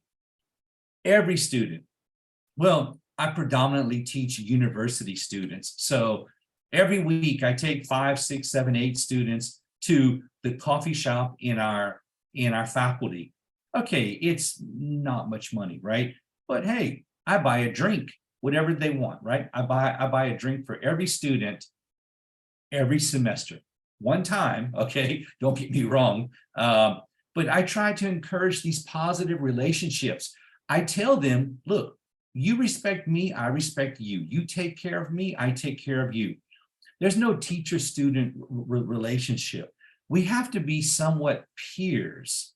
Okay, now, you know, we have different jobs, but we have to be equals in learning. And it works quite well. And in inclusivity education for all. Look, I mentioned before that if we want to empower education, we need to have different education or different types of teaching or diverse learning that accommodates the needs of each group, each classroom, and each student. Hey, if you have 20 students in a classroom, okay, can you make an individualized learning program for each and every student? Probably not, okay? But you can use your knowledge of each student and interact with them differently, or create some sort of instruction that brings out the best in each student. Now, UDL, Universal Design for Learning, I like UDL. UDL works quite well, but of course, you know, you need to embrace some sort of diversity. You have to understand that each culture, each society has its own learning needs, its own learning styles. So look, what I'm sharing with you today is not a one size fits all. Please do not say, David said we need to do this. I'm just giving you some examples of things that I am personally doing and I am personally using. 100%? Of course not. But I am trying to incorporate the things that I'm sharing with you today, and I am letting you know that these simple things I am incorporating are making a difference. Yeah. And hey, look, engaging parents and guardians, let me tell you, even at the university level, when I am at a local mall or department store or a shopping center, if I see a university student with their parents, hey, look, I will say hello. And my students, they are not embarrassed because they know I'm just being kind. But I try to engage parents into some sort of dialogue. Now, of course, I mean, don't get me wrong. At primary schools or secondary schools, junior high, high schools, whatever, you know, of course, you would be communicating with the parents quite often because these are the more formative years of the students. Regular communication, open and frequent communication with parents. Hey, let me tell you, we know, in my job, I do a tremendous amount of research and I read. I must assess 600 manuscripts per year. Yes, I must completely assess and evaluate 600 manuscripts per year. Whew, my goodness. Why do you think I'm wearing glasses? Because I can't see. But the research says that, yes, we must have regular communication. We must have parent workshops. And we must have parent-teacher collaboration. Yes, this is in an ideal world. Sure, you do the best you can to involve the parents. But, you know, I'm not making excuses. Again, forgive me, I am not making excuses. But people are busy. And people, you know, parents are often too busy to raise their own children. I'm not criticizing, okay? I am not criticizing. But the truth is, parents are often too busy to raise their own children. Research shows that fathers, especially fathers, are often either non-existent or are very slightly existent in the lives of their children. And very, very few fathers are even know where their children go to school or anything about their children's education. And the mothers nowadays, the mothers work just as much as the fathers in some countries. So trying to have communication or collaboration with the parents, it's becoming more and more challenging in some societies. So the teachers become moms, dads, uncles, aunts. That's just how it is. So look, try to do the best you can to open lines of communication with parents. But, you know, be ready to be dad, be ready to be mom. You know, I have more conversations with my students than what I care to admit, and more conversations about life, helping them with their choices, because their parents are, not my words, their parents are too busy for them. And I see that in so many cultures and so many countries. And whatever the excuse is, you know, sometimes we have to give a little more to our children. So see, I told you when I began this presentation, there's a part of everyone's presentation that really pulls on their heartstrings. And mine is when a father says, well, I need to work to support my family, so I don't have time to speak with my children. Hey, come on. That would break my heart if I would say that to a child of mine. Yeah. So see, and here you go. I wanted to lead into the role of teachers in empowering education. Hey, teachers. You have to be mom and dad. You have to be counselors. You have to be everything under the sun for many of your students. And in all that, you keep giving and giving and giving. And you try to find something to hang on. You know, look, cultivating a growth mindset, fostering that growth mindset by encouraging your students, helping them embrace challenges and to see failures as learning opportunities. Hey, look, it doesn't matter if you're having a bad day, you need to be there for them. And I tell all my colleagues from every country in the world, hey, if you're having a bad day, contact me. If I'm having a bad day, I will contact you. We take care of each other. It doesn't matter what culture, doesn't matter what gender, doesn't matter, blah, blah, blah, blah, blah, whatever. We have to be there for each other. And see, conferences like this, I love this. My goodness, ICLT, I can't even remember when I met Juan Carlos at the beginning of ICLT. It must have been almost 3 years ago. And this was one of the conversations I had with him in the very beginning, you know, about creating growth mindsets in teachers. And look, students, they need someone to provide constructive feedback in their lives.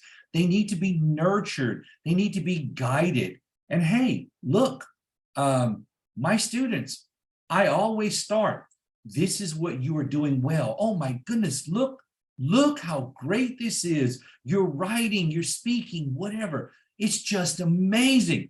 And you know, look at this thing here. Hey, why don't we just work on this thing? All these things that you are doing are great. Let's look at this one thing. Let's make it better. Then this one thing can be just as good as everything else. See, I try not to focus on grades per se. Okay, grades are important. Don't get me wrong, right? But I try to give continual feedback to my students. Hey, even my master's degree and PhD students, they want me to say, wow, what you did here was great. This thing that you did was amazing. And what you did, blah, blah, blah, blah, blah, was wow. It was absolutely wonderful. They like that and they need that. And you know, look, Dr. Ghulam said he's been teaching for 30 years. I just reached what, 22 years? Wait, 19. Oh no, my goodness, 19. Oh my goodness, 1993. Yes. Oh, wow. I'm speaking about it, 1993 too. Oh my goodness, I've been teaching a long time. I'm embarrassed. 2003, 30 years. Oh, I'm embarrassed. My goodness. Let me stop talking about that. So, and hey, we need continuous professional development. Look, I tell you, I join as many conferences as I can. I learn from people because we need to continually growing. We need to continually grow. So I have 7 minutes left. Leveraging technology for empowerment. I told you, you know, even teachers my age, we have to use technology. Students use technology, online learning platforms, learning management systems. Hey, I use them.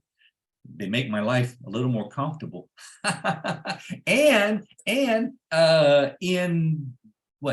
December, right? November, December, I will be participating in a virtual reality and augmented reality conference. I have to present about using VR in education, how to create immersive experiences. So I'm working with one of the universities, one of the top universities in Thailand, who specializes in creating VR programs. And I've been working a lot with the head researcher of that department on how to incorporate VR and AR into language learning. We have great strides. We're doing great things. Hopefully we can put some of the stuff that we are doing on paper. Yep. So gamification. Hey, if you want to empower students, if you want to empower education, I don't know about you, but I love to play games. And if I can incorporate gamified elements into my lessons, it makes my lessons a little more interactive. It helps stimulate the serotonin in the students, and they have to think critically. They have to be able to succeed. Sure. Now, look, let me tell you, I'm coming to an end. I have 5 minutes left. So let me just tell you, by embracing individualized learning, nurturing emotional intelligence, promoting inclusivity, engaging parents and guardians, and leveraging technology, we can create the transformative educational experience. We can create the empowering educational experience that all of our students need. And hey, I speak with teachers all the time. I tell them, you are not the giver of knowledge. You are not the only one who has all the knowledge in the world. You are not omnipotent. You are not omniscient, and you are not all knowing. Stop acting like it. Your students have devices in their hands or in their pockets or in their bags that gives them access to knowledge far beyond anything we even imagine when I was in school in the 1980s. I just dated myself. Yes, I was in high school in the late 1980s. Okay, don't laugh. I'm an old man. Look at my gray hair. Yeah, but my goodness, even then, teachers were learning that nurturing curious minds and empowering students, that makes students confident and compassionate and competent, because the world is changing and we no longer have clearly defined borders. Our borders are not, they're not Thailand, they're not Pakistan. They are the world. And if you think I'm joking, look at the participants right here. How many countries can you count? My goodness, 35 countries or so? That's because our borders are not well defined anymore.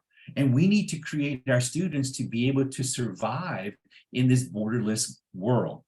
So in closing, I just want to tell you that the importance of empowering education to unlock the potential in every student is just, it's something that we as teachers must continually keep in our minds. So here you go. If you want to communicate, if you have some words of wisdom for me, I would love to hear you. And just one last sentence. I want to thank you. I really want to thank you, the participants, because you are important to me and you are important to us. And we educators, we must strive to create a brighter future for our students. And we must unlock their boundless potential through empowering education. Do not limit your students to what you imagine. Let them imagine the world as they want to see it. Thank you. Have a wonderful morning, a wonderful afternoon, a wonderful evening. And my heart really goes out to those of you who put this conference together. I appreciate you, I honor you, and I'm glad to be a part. And stop. 29.44. Okay, there you go. I'm finished.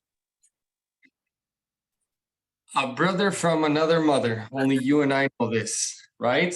Hey. And I am glad to hear you again. It's always a pleasure. I know David since about 3 years ago, and I know that he was someone that I was presented to by Ruben in Peru.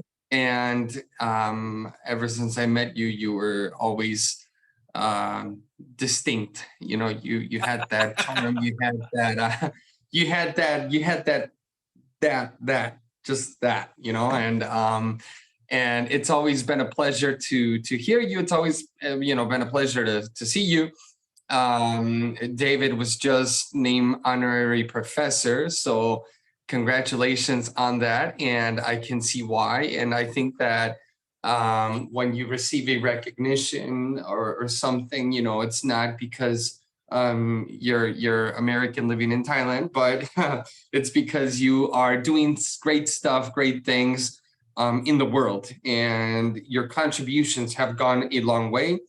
I think that what you have said is very important and very empowering, because we need to take on a different role, not only as educators, but also as a life mentor, because it is true that a lot of times as teachers, we do question why aren't the parents getting involved, et cetera, but we must understand that sometimes we become that example of students, and we become not only a role model, but sometimes even a fatherly,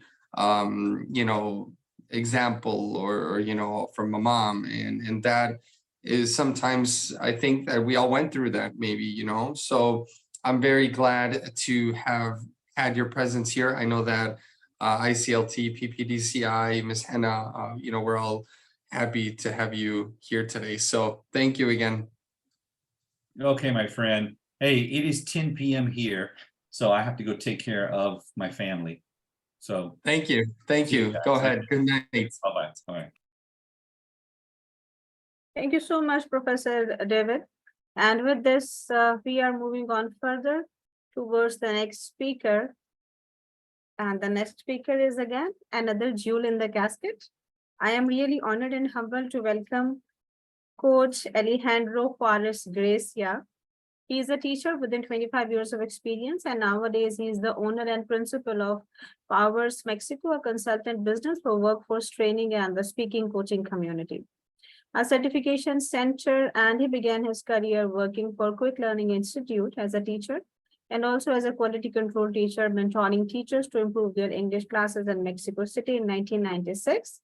In 1999, quite long ago, he had started working. So he was invited to the academic coordinator for Dr. Carlos, Human Health Sciences College, campus historian. And now he is certified by Cambridge TKT Band 4. He is certified as professional material designer, teacher's trainer, and creator of Learning Movements, an online learning website by Cambridge.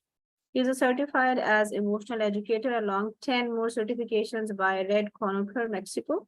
Non-verbal language specialist by INVLI, certified in the specialty in English language program, member of MEX-TESOL, the Anglo Foundation, and a very diligent, active, and willing to promote a healthy learning environment in English classrooms. He has been also certified in leadership, team building, collaborative teams, strategical planning, effective language guidance, brand creation, momentum construction, and experience customer service construction. Thank you so very much, Coach Alejandro Juarez Gracia, for joining us today. The stage belongs to you now. Over to you. Thank you. Thank you very much for the presentation. I do really very much appreciate the invitation we got today to present, to share more further the topic for today. So not to go any more of it. So let's get it on. Let me share presentation here with you. Let me share my slides. There is something that I am very passionate about it, and it is about the emotional intelligence, dedicated obviously on the ESL and learning and teaching. Now, there is something that is very well known in my country, that it is teachers love giving English classes, but they love to be the star of the show, and they love to do things the way they like it. That's why emotional intelligence for me in my country is something that is really, really very important. I would like to take you on a tour. Today we're going to be speaking about something really, really very important. And obviously, this tour begins with, like the star of a show. The star of a show, it's our brain. Now, when we speak about learning things, we obviously need to concentrate on our brain. And this process brain has to acquire knowledge, any kind of a knowledge. So let me introduce you to this part. The first stop we're going to be making, it is about the prefrontal cortex. Prefrontal cortex, obviously, it has so many functions.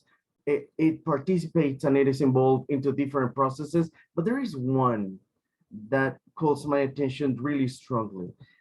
Prefrontal cortex is the one that looks at something and says, that's attractive, that's calling my attention, that's catching me. But prefrontal cortex has no filter. So everything it sees, everything goes in. So the second stop we're going to make, it is with something that I really, really love. Many years ago, when I discovered, I started learning from it and investigating from it, because the accumbens nucleum, it's so very much important when we are speaking about this process in which the brain acquires information.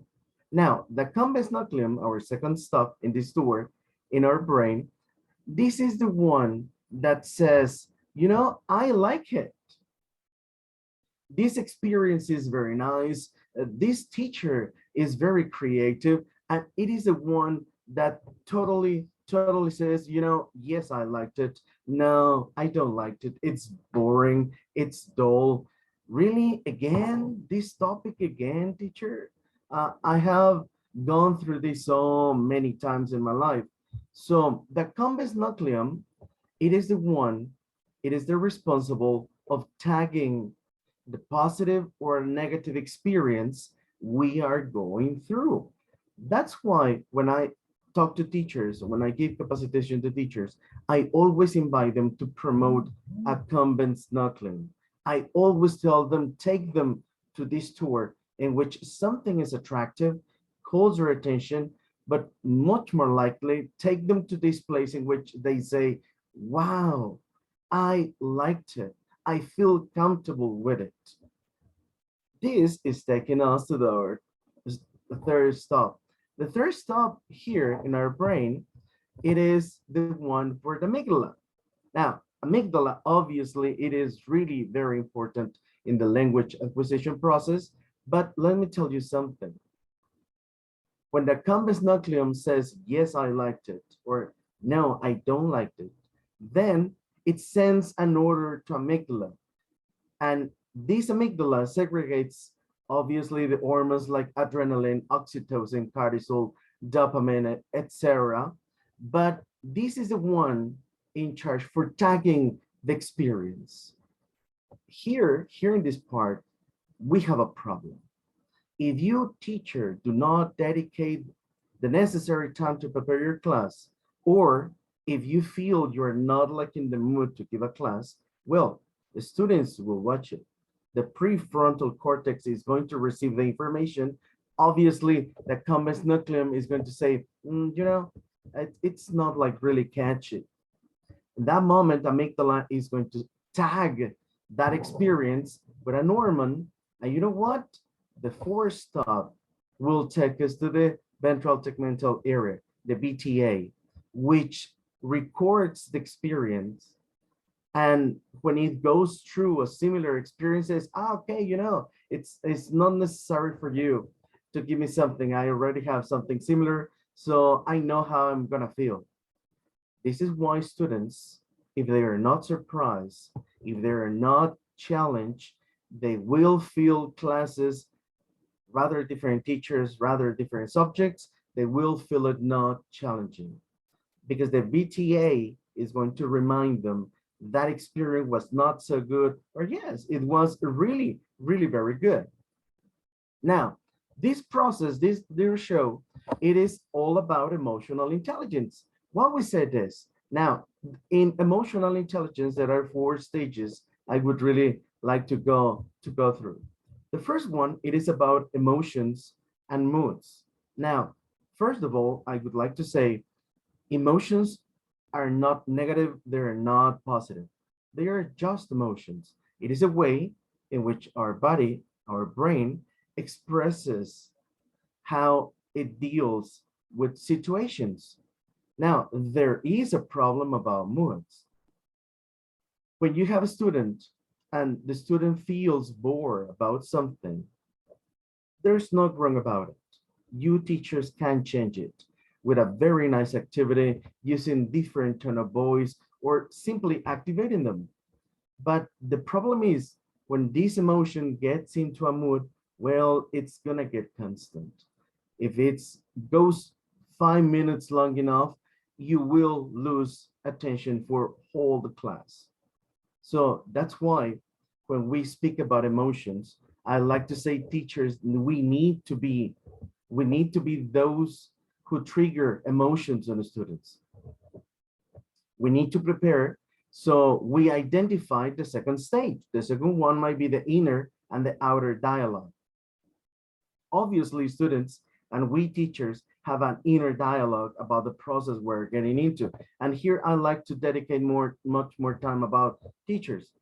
When we teachers are given a class, obviously we're running an inner dialogue which says, you know, I'm tired, I'm very happy, or I'm sad, I'm hungry. But this dialogue should not be interfering into the process learners are going through. Now, the thing is, sometimes we do not connect the inner dialogue with the outer dialogue. Problem is when we get to the third point, time regulation. In emotional intelligence, we'd like to say that time is everything. If we present something and this something is going line straight forward, you're going to lose them. The students are not going to be paying attention long enough for you to explain the things they have to do or how to save the class on it. That's why time regulation is very important. Now, when we say time, obviously we refer to the tempo, like in music. In music, we had some ups and downs.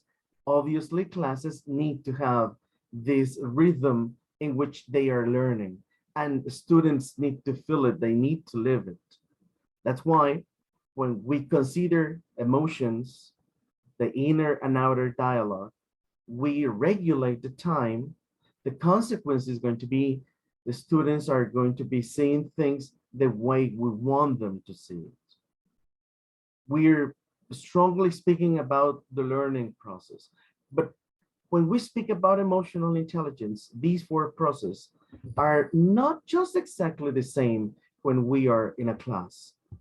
For example, when we say about classes, we say, and I should recommend, like, keep calm, you know? We teachers need to keep calm the whole time. Learners are there to acquire knowledge, yeah, but much more importantly, they're there to practice and project and share their knowledge. That's why teachers keep calm. If they are not understanding or you feel they are not catching you, keep calm, relax, give them rhythm, try to explain again differently. There is something very important here. We say that it is very important to connect to the student. Students, teachers, students, they need to be connecting, but communicating is not connecting. Sometimes we get into that mistake. We express very nicely instructions to students, and we think we are connecting, but not really. When you communicate, probably you are not taking in care the emotions, perception, or the mood of a student. So in that case, we teachers need to connect in the sense of understanding our student. You need to understand, like my partner said before me, we need to understand their background, their emotions. We need to really watch them, how they're doing. If they're sad, if they're happy, if they are lethargic, you need to understand what they're going through in the sense that you can connect, but really, really connect. Now, in the third stage, we say that timing is everything. Why we say that? You know, I totally hate, I need to say this out of my heart, but I totally hate eternal explanations. I suffer from this when I was in school, and there are some teachers which give, you know, eternal explanations, and they are not awesome. Teachers, we need to understand a nice, clear, control explanation is everything. We need to create dialogue. Remember, we need to connect. We need to keep calm.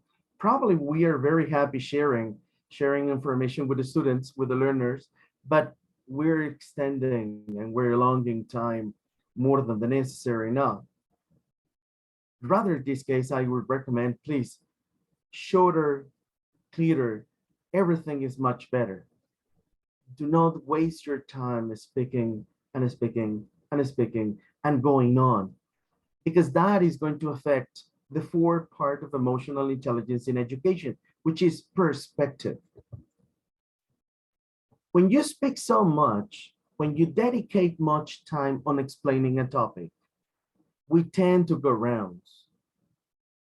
And these rounds are not getting real.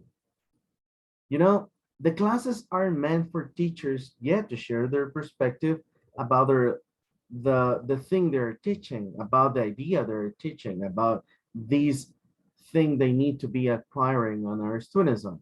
But really, believe me, when you have the correct perspective and you prepare your class, keeping calm, considering the aspect and background of our students, and give it a time for everything, and given the privilege for them to communicate and share their experiences, we are going to be doing something fantastic.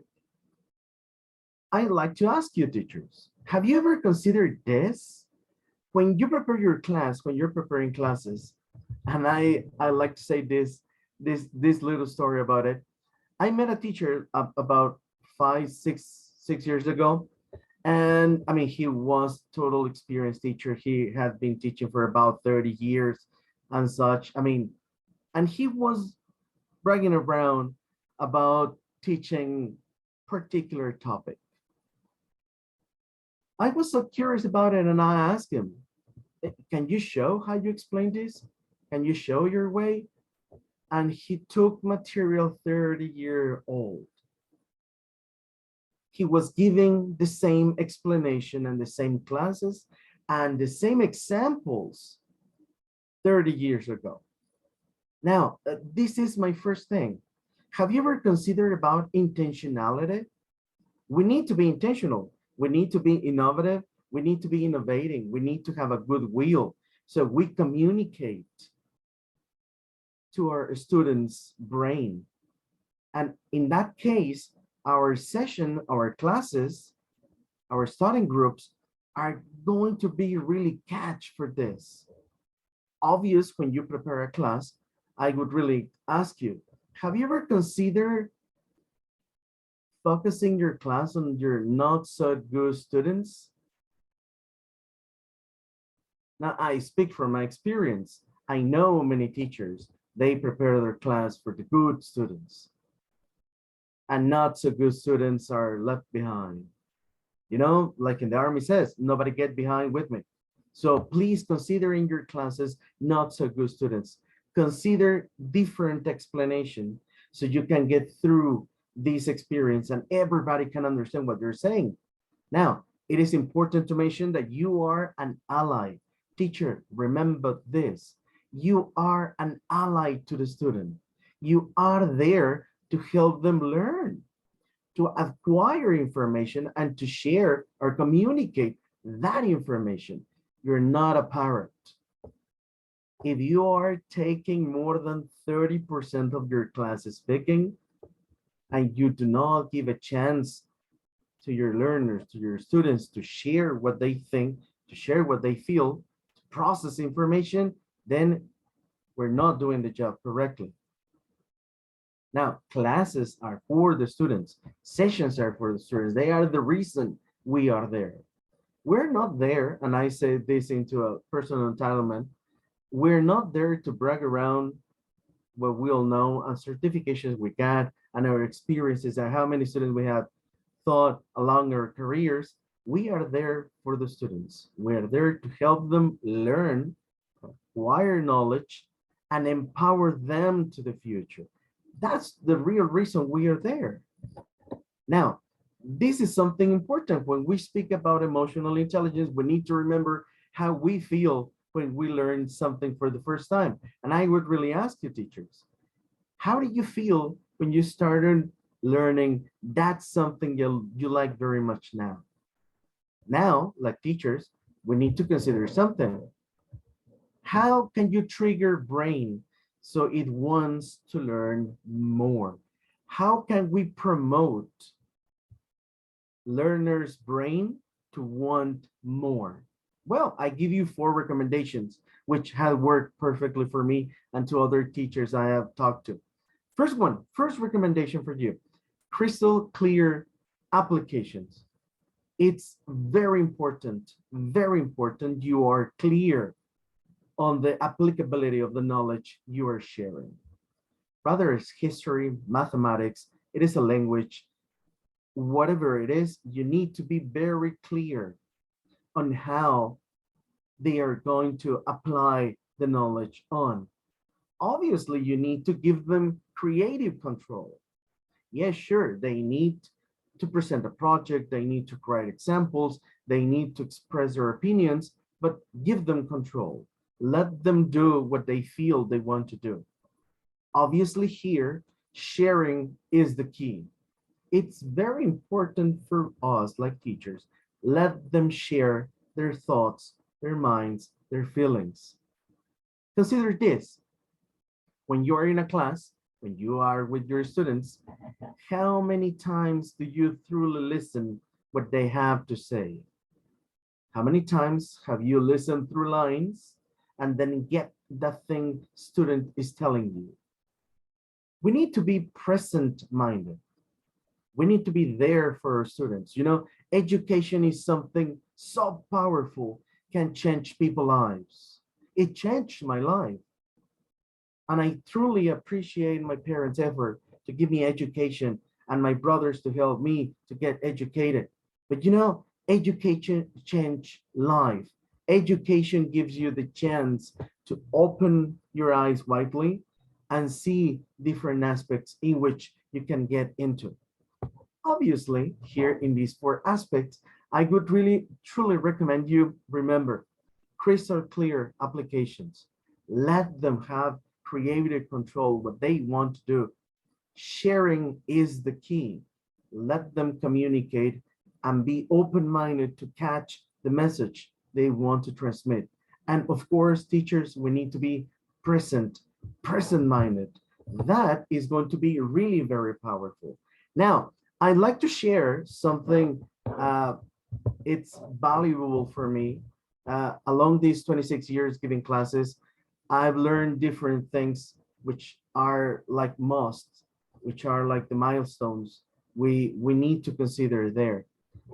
I like to say that when we say in classes, when you're preparing your class, when you're making your planning, when you are doing all these necessary things to catch people's mind, well, teachers, I invite you to be a creator of moments. Create the moment. If the group, if the student, if the learner is not prepared for what they're going to be receiving, now please create the moment. Imagine your class, imagine your session. What do you want to happen? What do you want your students to do? Obviously, in this learning teaching process, we need to create moments in which you prepare students to acquire knowledge, to share the knowledge. Prepare your mind and heart. I'm going to be truly very honest. When you teach with your mind, you can empower people. But when you create a class with your heart, thinking about your students, and then you put your mind working into the purpose of empowering them, we're truly changing the world. Show them you care by leading them nicely. Be a good leader. I truly invite you to be a nice leader, to correct them nicely, to give it, empowering them, celebrate error every do. Even if it's 20% correct, 40% correct, 70% correct, celebrate their every effort. You don't know how much they are struggling to communicate, how much they are thriving to communicate what they want to say. The second recommendation I'd like to give you is about validating feelings, but much more importantly, you need to direct them. Yeah, I mean, you need to get to know your audience. You need to know them. You need to know how they feel. You need to validate their emotions, but here is the key. When you validate an emotion, you need to be very careful not to power the emotion. If a student expresses, you know, teacher, this is very difficult. This is, wow, this is very complicated. correct answer might be, yeah, I know it's complicated, but I'm here with you. You are doing it nicely. Please, I truly invite you, when students tell you this is very difficult, don't tell them, oh yeah, it's because you're not paying attention. It's because you're distracted. Oh no, you're not doing it correctly. No, I mean, valid the motion and empower their every effort. When you are doing this, and by doing so, we get to the third point, learning purposes only. What do I mean with this? Well, teachers, show them you care. If you truly care about your students, your learners, to learn, to communicate, to produce the knowledge you're sharing, believe me, they're going to remember you in the future. Show them your joy. We need to be happy teachers. We need to be very happy when we share the moment and we truly enjoy what they're doing. And show them you're very happy for them to produce, to say those words, to communicate those ideas. That's why teachers, we need obviously to upgrade our skills. Evaluation and improving must be included in our main task as teachers. Evaluate your every class. Give it a thought. I mean, did I do it correctly? Did I thunder back this rightly? Did I empower enough? Evaluate and improve through the evaluation. That should be an eternal contest. That is going to make you happy. You know what? Because there is something really very worrying about. 75% of world students around the globe, they present learning deficiencies, according to the World Bank. We're getting to a crisis. And I think correct question to make here, it is how often do we evaluate our teaching skills? It is not about, like the story I told you, it is not about teaching the same through the years, with the same examples, with the same explanations, with the same attitude. We truly need to upgrade with different skills, different abilities. We need to be in constant process of learning, reading, and obviously innovating. When you innovate, having in mind your students, then you truly care how professional you are. Now, I would like to make an invitation here, and I really would like you to take the challenge. My dear teachers, which are here, gathered here today, I challenge you to learn something new within the next month. Within the next 30 days, I challenge you to learn something new which will benefit your students. It might be like emotional intelligence, it might be like controlling yourself, it might be speaking nicely or learning about tones, or it can be like applying music to class, not by singing, but like background music, so they can relax on. Or you can learn about nonverbal language, so you can read your students. I challenge you, within the next 30 days, learn something new. Sometimes we say the future belong to our children, and future belong to new generations. But that would be a flawed statement if we do not taking care the challenge in our hands. Remember, it's very important to be there for our students, know them, encourage them, let them show what they think, accept and empower their emotion, but in the right way. This way, we can truly understand what education was meant for. Remember, education was meant for creating and opening new doors for people's lives. Here in Mexico, we had an educational tremendous problem, but there are so many good teachers which are taking the challenge. And I know different countries are here presented, are taking this challenge. And I'm truly very happy and I'm truly very honored to be here sharing this topic with you today, my dear friends. for this is the opportunity we need. We need to motivate teachers to do things nicely, different, innovative, but much more importantly, and I like to be closing my presentation with this idea, we need to be there creating moments. We need to be masters on creating moments so you can motivate. Remember the Cumbens nucleus. So when some of your students watch something, the Cumbens nucleus give a nice reward, say, you know what, I liked it. I like the way, I prefer it. And then in their experience, in their process experience, they remember us nicely by the effort and dedication we dedicated to our presentations. Thank you very much. Thank you, Alex. Thank you for this presentation. Honestly, I think that you have a lot of points that are important, and you have left everyone with a challenge of 30 days. But well, this month, you know, there are months that have 31 days, so I'm going to make the challenge one more day, right? But you have 31 days to do something great, to upgrade your skills, to do something that even this upcoming new semester or school year you can really do. And I like the part of connecting with students, and that's something that different speakers have said today, that we need to connect with them. And you know, it's a pleasure to have had you here, and I know that this is your first time participating with the ICLT, and I'm sure that with PPDCI. So you know, all the gratitude to you, and thank you a lot for this amazing presentation. Thank you very much. I truly enjoy it, and my blessings for all of you. We're changing the world. We need to acknowledge that. That is correct. We are empowering and changing the world. Thank you again. Thank you very much, Alex. Challenge accepted. Yes, I'm going to become my own better version very soon, inshallah. Thank you very much for being here with us today. For us tonight, for you today.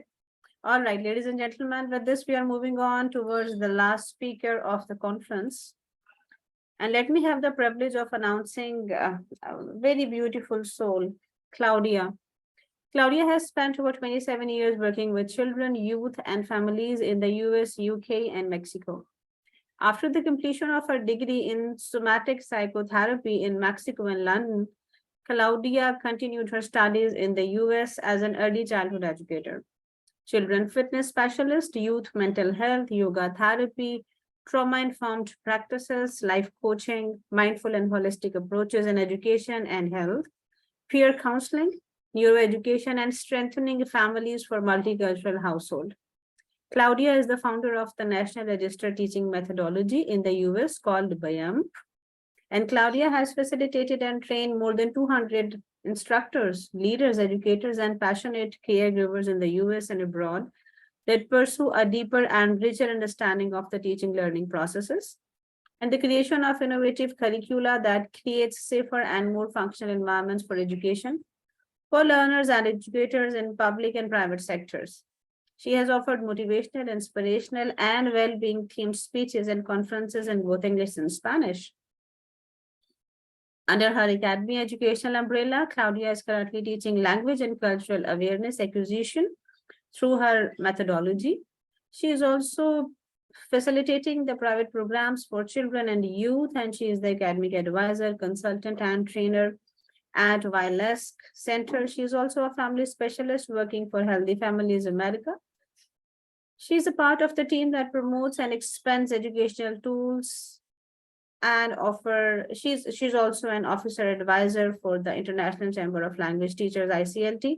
Claudia is committed to create and share important tools that can make the difference between long-lasting experiences of learning and teaching. So she is on the mission of changing the globe. And the topic she is going to cater today is caring and self-caring in education. So over to you, Claudia, now. Thank you. Thank you so much for this introduction. Thank you, Juan Carlos, for inviting me. It's just a pleasure for me. I was just listening to all the speakers and I was just nodding my head saying, wow, my heart is full because it's just it's just amazing to know that we are a team creating this change in a community full of people that really want to do this with us. I really appreciate the attendance of everybody. And with this, I'm gonna start with the first slide. Someone needs to stop sharing their slides so I can share mine. There you are. Okay, thank you.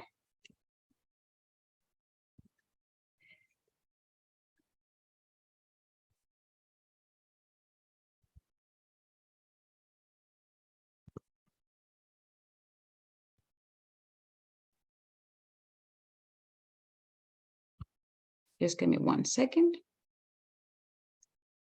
My computer is a little slow this morning. There we go. Well, we have heard wonderful facts and information from all the other speakers, and I think it's just very important to know that we are all on the same page as this current educational world is not the same as before. So this is very exciting. As I said, I've been kind of like agreeing with everything, and I'm just very pleased that I'm at the end of this presentation, because now we need to know how to take care of these students. We know that the critical thinking is important, that social emotional intelligence is important, inclusion, well-being. We need all these new strategies and evolving methodologies that are creating our classrooms to safer places, and are creating better understanding of what education is. But now we cannot leave behind how to take care of ourselves and how to take care of those students that we are taking care in a setting, in an educational setting. It's important to know that any educational setting, it's leading by us. It's led by us. It could be parents, we could be teachers, we could be instructors, and any type of teachers. We could be language teachers in this case, but any type of educational setting, it's an opportunity for us as leaders to create safer spaces, to create spaces where our students or our learners can feel better at learning or receiving the message, receiving the subject that we're delivering. So how are we going to do this? How are we going to empower our own self-being, our own well-being? In order to be able to deliver this message. This is why I'm here, and I'm going to start saying. This is how I'm going to present today, my why, how, and what. Why we need to understand this, how we're going to do it, and what we're going to accomplish. So why caring and self-caring is important? As I mentioned before, to create safer educational spaces. I think we have said several times during the Empowering Education Conference, we are in an era where it's important to create a better mindset for our students in order to learn. And this mindset, it's also powered by a safer place to learn. And we're going to talk about that later on, but it's important to know that a safer place is not a safer place like you're going to fall down. It's a safer place for the mind. For the mind to understand, to learn, to create, to be creative. The second point here that we're going to talk is to create healthier educator and learner relationships. It's really important, like we mentioned before, this relationship between educator and learners every day, every week. We pretty much are sharing with our students most of the day, of their day and our day. So for those that work in a public system, well, 8 hours of the day, it's your opportunity to give and to receive from your students, from your learners. So it's important to know that a good relationship with your learners, it's fundamental for a healthier and safer place. The third spot here, it will be to prevent and heal burnout in educators. How many times we have heard the word burnout, especially after pandemic, or before we heard it for many, many years, but we were not aware that it was something that it was consuming our minds, consuming our energy. When pandemic came, I think it was even more noticeable, even more, it was there that we needed to do something about ourselves in order to continue our job as educators, right? So self-care and caring, it will work to prevent this burnout and to heal the burnout that it has been there for decades. In ourselves, in our classroom environment, because sometimes we just set the environment that we think is correct, and we just keep repeating the same mistakes. So we are not healing what is actually hurting us in our classroom settings. So the fourth point here will be to access a deeper and more functional educational level. And this is because once my mind is ready to learn as a learner, I can understand my subject, my language, the point of view that my instructor is teaching me in a better way, in a more functional way, and in a deeper way. And I think this can relate also with how we learned when we were young, right? I don't know if you remember, but sometimes when we were young and our head, I'm gonna put myself in the spot right now, but I remember being myself as a young student that I love school, in high school specifically. No, I'm sorry, middle school specifically. I love school. I love learning, but my social emotional life, my life at home was actually pulling me back a little bit. So I was not ready to learn in the classroom as I was willing to, because my head was overloaded, my heart was overloaded, my stress level was all the way up all the time for personal situations at home, for having other issues that I was not able to handle or to regulate. So I want to talk about how we're going to do this, how we're going to take care of ourselves, and how we're going to take care of our students. And this is something called mindful regulation and self-regulation. Mindful regulation and self-regulation is something that it has been used in the United States, in my methodology, and in other methodologies too. I'm Mexican, teaching and living in the United States since 22 years ago. So I've been using this methodologies and also learning from it, and I wanted to share this as a care and self-care strategy. So the first thing I want to say is I want to normalize the word mindfulness. The word mindfulness sometimes is just scary because we can think about so many things, or we can think about stereotyping things that we have seen on TV, or especially in our Latin American countries, we kind of like put it together with yoga strategies, with meditation strategies, with something that we have to do in certain place, in certain time. And mindfulness, it's actually something, the word mindful just means being conscious about what we are doing, conscious about, in my case, in our case, is to be conscious of our daily actions, behaviors, and emotions in the case of the adults and the kids. And mindful self-regulation is the ability to take care of ourselves consciously and with a purpose. Before me, someone was talking about having a purpose. Someone was talking about being able to control our emotions. We have talked about emotional intelligence a lot in this conference, which I love it, because also it's part of what we are discovering in this new era of education, that it's so important to have this control and this power to control ourselves and to be able to relate with others in a healthy way. And this is all about emotional intelligence.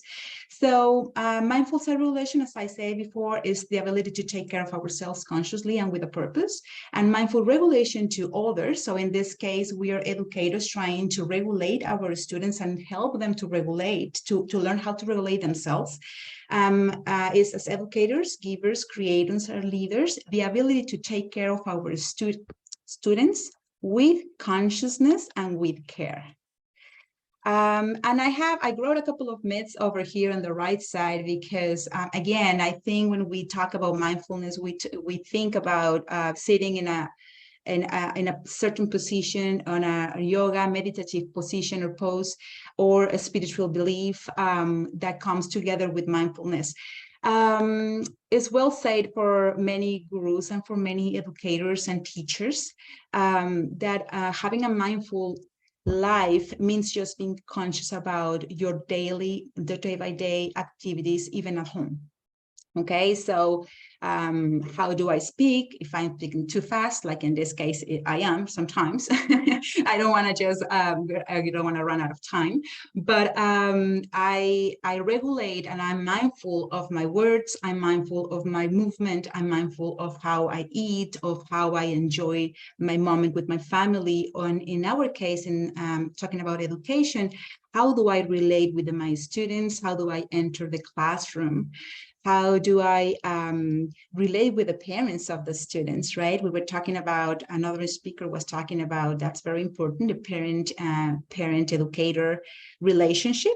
So how do I manage my relationships around me while I am educating, while I am teaching a concept, while I am trying to the students to acquire something? How do I manage that situation? How do I approach my students? That is mindfulness in this case. Just being conscious about how we do it, and especially how we receive also the messages from other people. So sometimes we have this perspective, and we don't allow ourselves to open our perspective a little wider to create this this inclusion that we were talking at the very beginning, to create this acceptance from students that are not gifted, like Alejandro was talking about. We are not very conscious of how we can create this healthy relationship with this non-traditional students, right? And sometimes that's the limit that we put ourselves, because we are limiting our perspective. So being mindful is to be able to understand, okay, there is a different perspective that I can take. I call it the lens, right? So we have different lenses, and I can switch my lenses sometimes because I'm in the computer. So I use these ones. And sometimes when I need to drive, and I'm driving, I need other kind of lenses, right? Other type of lenses that will allow me to do certain things. It's pretty much the same when we are conscious about the perspective and the perception. We can perceive people in different ways if we use different lenses, and we are able to understand that we need different lenses. So that's being mindful in our classroom settings. I want to talk about self-regulation with this schematic, which is, it's kind of blurry, I'm sorry, but I want to talk about self-regulation like this. Alejandro was talking about the brain for a little while, and I want to touch the same point just quickly, because I'm not going to get deep in this. But we're talking about our hand as our brain, our thumb as the limbic regions, that has the amygdala, which will control the emotions. So if we are not self-regulated, my fingers will be the frontal cortex, okay? So what happened here is, if we are not regulated, my limbic regions, which is the amygdala, hippocampus, and anterior cingulate, will be over here, right? Let's pretend that this is the brain. This is the brainstem, okay, the spinal cord, and here is my amygdala, so that control my emotions, so it's here. But if I'm not self-regulated, my frontal cortex will be kind of like I don't know if you can see my hands because it's, yeah. But it will kind of, it's gonna be kind of uncontrolled over here. All the neurotransmitters are not functioning the same way, and I'm not protecting my emotions, right? So what we want when we are self-regulated is protect these emotions with the functions of the frontal cortex that are regulated. So what we want in a classroom is self-regulation from ourselves and from our students. This can go more deeper, and I really encourage you to go and explore this. Just find it in Google, find it in books that talk about innovative systems for educational neuroscience and all those new waves of information, because it's not new information, actually, it's just information that is reachable now. But it is a very good system to implement in our classrooms. Self-regulation from us and our students to be able to control and to be able to learn. Okay. So I'm gonna go with the why. Why mindful self-regulation for us as educators again? And this is very simple. I think we have talked about that also, but I'm going to just refresh this information. Educators need to feel good in order to create goodness. So it's basically the good example of when you're in an airplane, you need to help yourself first before helping your kids, before helping someone else. Or the other example that I use very often in my trainings is the jar full of water. You cannot pour water, you cannot share with others water if your jar is completely empty. And burnout creates emptiness in our jar. What we want is we want to create all this new and fresh and refreshing water, to give also refreshing water and to give opportunities that we are creating in our jar. So that's what we, the first thing I will say, well, we need to feel good in order to create goodness. The second one here will be educators need to heal their wounds to stop wounding others. How many times we hear the experience of, well, I have terrible teachers when I was in middle school. I have a terrible math teacher and I hate math. I have a terrible teacher that bullied me. Now we know that there is bullying between teachers and learners, or educators and learners. So we know that maybe we were bullied for so long that now it's hard for us to open our mind to learning processes. So it's very important to heal our wounds in order to stop wounding others. And wounding others will be also have bias against our students, is not having cultural understanding with our students, is having all the situations that we bring from our personal experiences to our classrooms. So healing our wounds will be to know how to separate all this from our personal life coming to the classrooms, and also to heal them in a way that we can stop feeling this bias. We can see the world with different lenses again. So that's part of the healing process as educators. Also, educators need to feel the joy, to spread joy.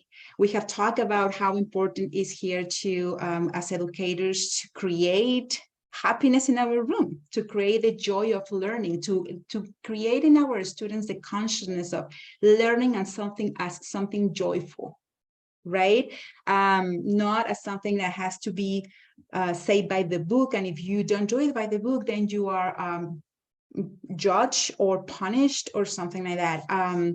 I think David mentioned that it was also very important to create these different methods to approach to your students, like giving them a coffee or sharing with them something. I share with them a lot of experiences that make them feel that we are maybe in the same position at some point, so they feel comfortable with me and they feel the joy to share with me too. And I will actually take this as this point a little bit deeper later on during the speech. The other one is educators need to be compassionate with themselves to educate other young with compassionate, or not young, other people. I think because my methodology, I've been using it with high schoolers lately, but I know most of the educators here work with people in universities. So this has not age to apply it to. I was talking to, I actually gave this same training a couple of weeks ago, and I have someone that say, can we apply all this for adults in our regular basic in our basic day and regular lives? And I say, of course we can. We can apply it even with our own family members, because in order to be compassionate and have this role as educators, we have to be compassionate with ourselves, and how do we do this? Sometimes we don't know how to we do this, right? So here we are trying to understand. The other point I want to take, well, sometimes we have all the information and we don't know how to apply this information. So I'm going to give just a couple of suggestions, right? And I hope this helps, and I hope this can open the door for more research that you can do by yourself, just to create more self-awareness. One is that just being conscious that everything that comes through your five senses affect your mind, your body, and your spirit. So what you see, look, or watch, so everything that comes through your eyes will definitely affect your state of mind. So be aware of what are you watching on TV, what are you allowing to come to through your eyes, and maybe you are in the position of choosing if you keep watching or not, or if you keep paying attention on something that is not making you feel as aligned or as in peace as you wish, in order to go to a classroom and share with students, with younger students or with adult students. So if you are conscious about the relationship between what you are doing right now and what you're going to deliver to your students, then you can be more mindful of what you want to watch today on TV and the news and what you don't want to watch, right? So and it's okay. I'm not saying you have to avoid the world. The world is there. We need to be present. We need to know what's going on, but until certain line. I'm not allowing this to go beyond. I'm just looking at it. Maybe I'm just understanding what is happening, but at the same time, I'm putting a line between. What do you listen? It's pretty much the same. What do you listen? It comes like, okay, I'm allowing my ears to understand what I don't want to, because this is something painful, or what I'm doing with this. And this can also be on the other side. Like, I can listen to beautiful things. I can mindfully listen to things that make me feel more calm, more aligned with my present right now. So be aware of what you are listening all the time. What do you digest? Well, here comes nutrition, right? And health. Everything is health, but I mean nutrition. What do I digest is also very important. It sounds really funny, but sometimes when we are not paying attention and we're not mindful of what are we eating, we don't feel comfortable. We feel, sometimes we even feel upset. We feel irritable. We feel like we don't want to do some things because we're just, we're not ready. Our body is not ready. So we go to our classroom full of students feeling not ready. Well, that's a difference, right? So what are we digesting? What are we eating? It's important too. And who is around us? That's the other sense. Who is around us? Feeling around you, feeling what's going on around you, people, experiences, places. You put yourself in a place where it's safe for you, and again, align with your presence, with your present, I'm sorry. And I'm not saying you are avoiding people, because that's not possible. People, we are in a world where we're sharing, right? And we are creating relationships, healthy relationships. But I'm also choosing, where do I stay, right? And which experiences and moments I want to create. It was mentioned before too. Yeah, moments are the best part of learning. not just in a classroom setting, but in life, right? So we are choosing the experiences and the moments that we really are taking as part of our growth. Places, of course, where do you go? Where do you choose to be? Okay, where do you choose to be with this person? If we are having a toxic relationship, if we are having people that are not adding, or we say adding instead of subtracting to our life, it's important to mindfully understand and being conscious about that in order to be good with ourselves and to project that with our students. So how I'm going to do this?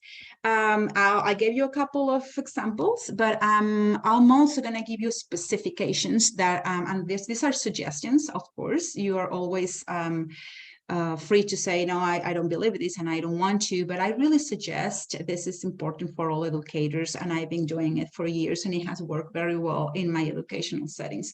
So the first thing is check in every morning with yourself and with your body. And how are we going to do this? I think if you are not familiar with the terminology body scan means you every morning you scan your body from toes to head or head to toes and see how your physical body is right now. Before you jump out of bed, because it's already late, you body scan your body and you see if there is any pain and uncomfortable part of your body or something like that. The second one will be do more of what you love and less of what you don't love. Sometimes in our Western society, it's just like go, go, go, go. And even if you have no time for yourself or you don't like your work, you are there 8 hours a day.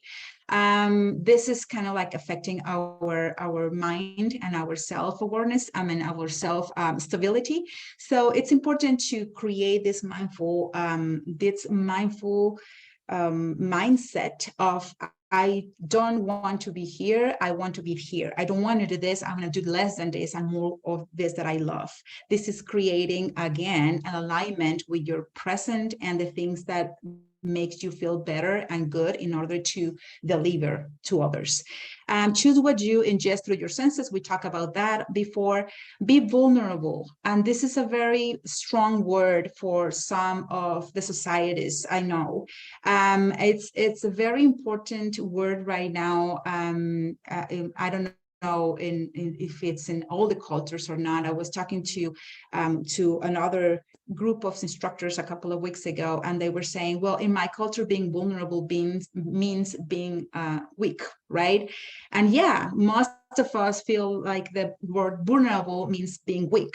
Being vulnerable allows us in a classroom setting to be on our students' level so they can understand that we are learning too, that we are there to share, not to be the boss, like someone said before. We are not there because we know everything. No, we are there because we want to share what we know.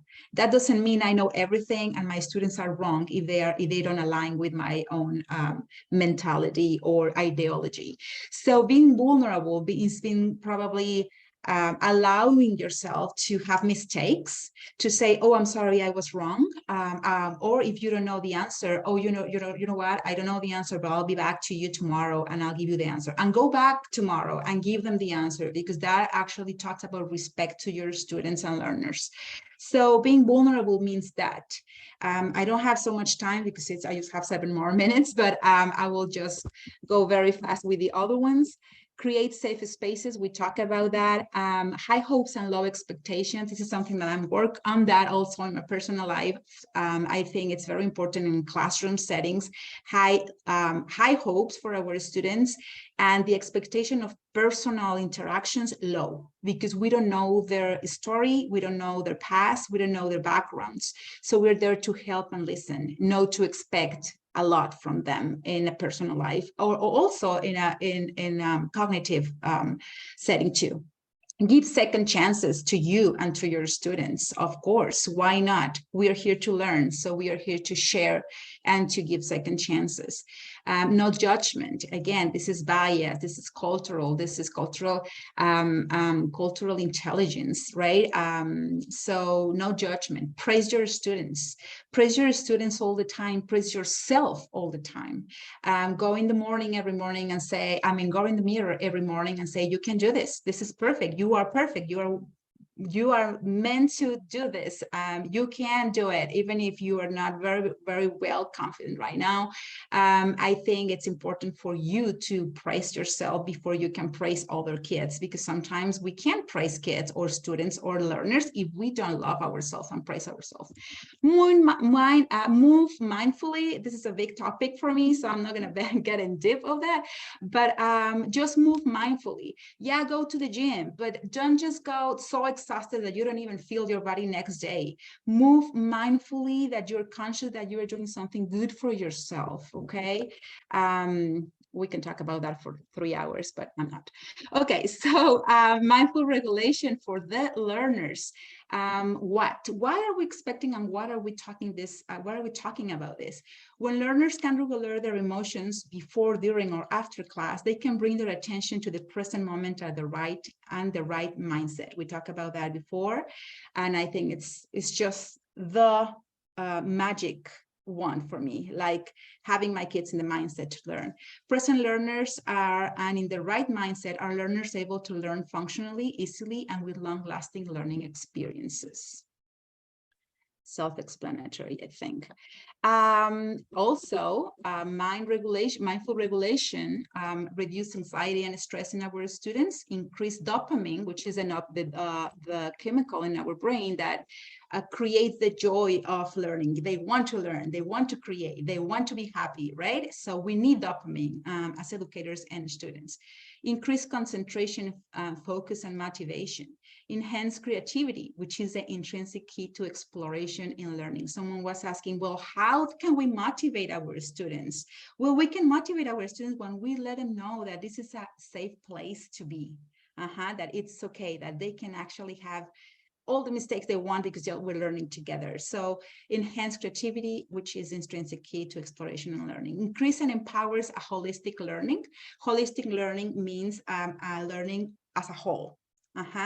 Mind, body, spirit, and also my ability to control. I'm learning in a holistic way, not just one part of the brain on the other part of the brain. We're my brain as a whole. Advocates and empowers healthier and more functional collective learning, forms a more conscious learner, of course. And how I'm going to do this, as I say, and they gave some examples before, check in every class with your learners. Ask them how do they feel? How do they feel this morning? How do they just use 1 minute or 2 minutes of the class? How are you today? If you have more than 10 or 20 students, you can ask, raise your hand if you feel sad today, and let them express how they feel today.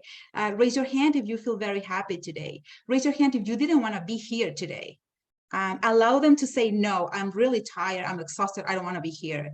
And then normalize it, because we are humans. They might be so tired, and you might be so tired too. So you can say, oh, I didn't want to come here today, but you know what? We're gonna make the best of the day today, just because we are here and we made this effort, right? So that's one thing I suggest. Create a space in your class for daily updates, individually or as a group.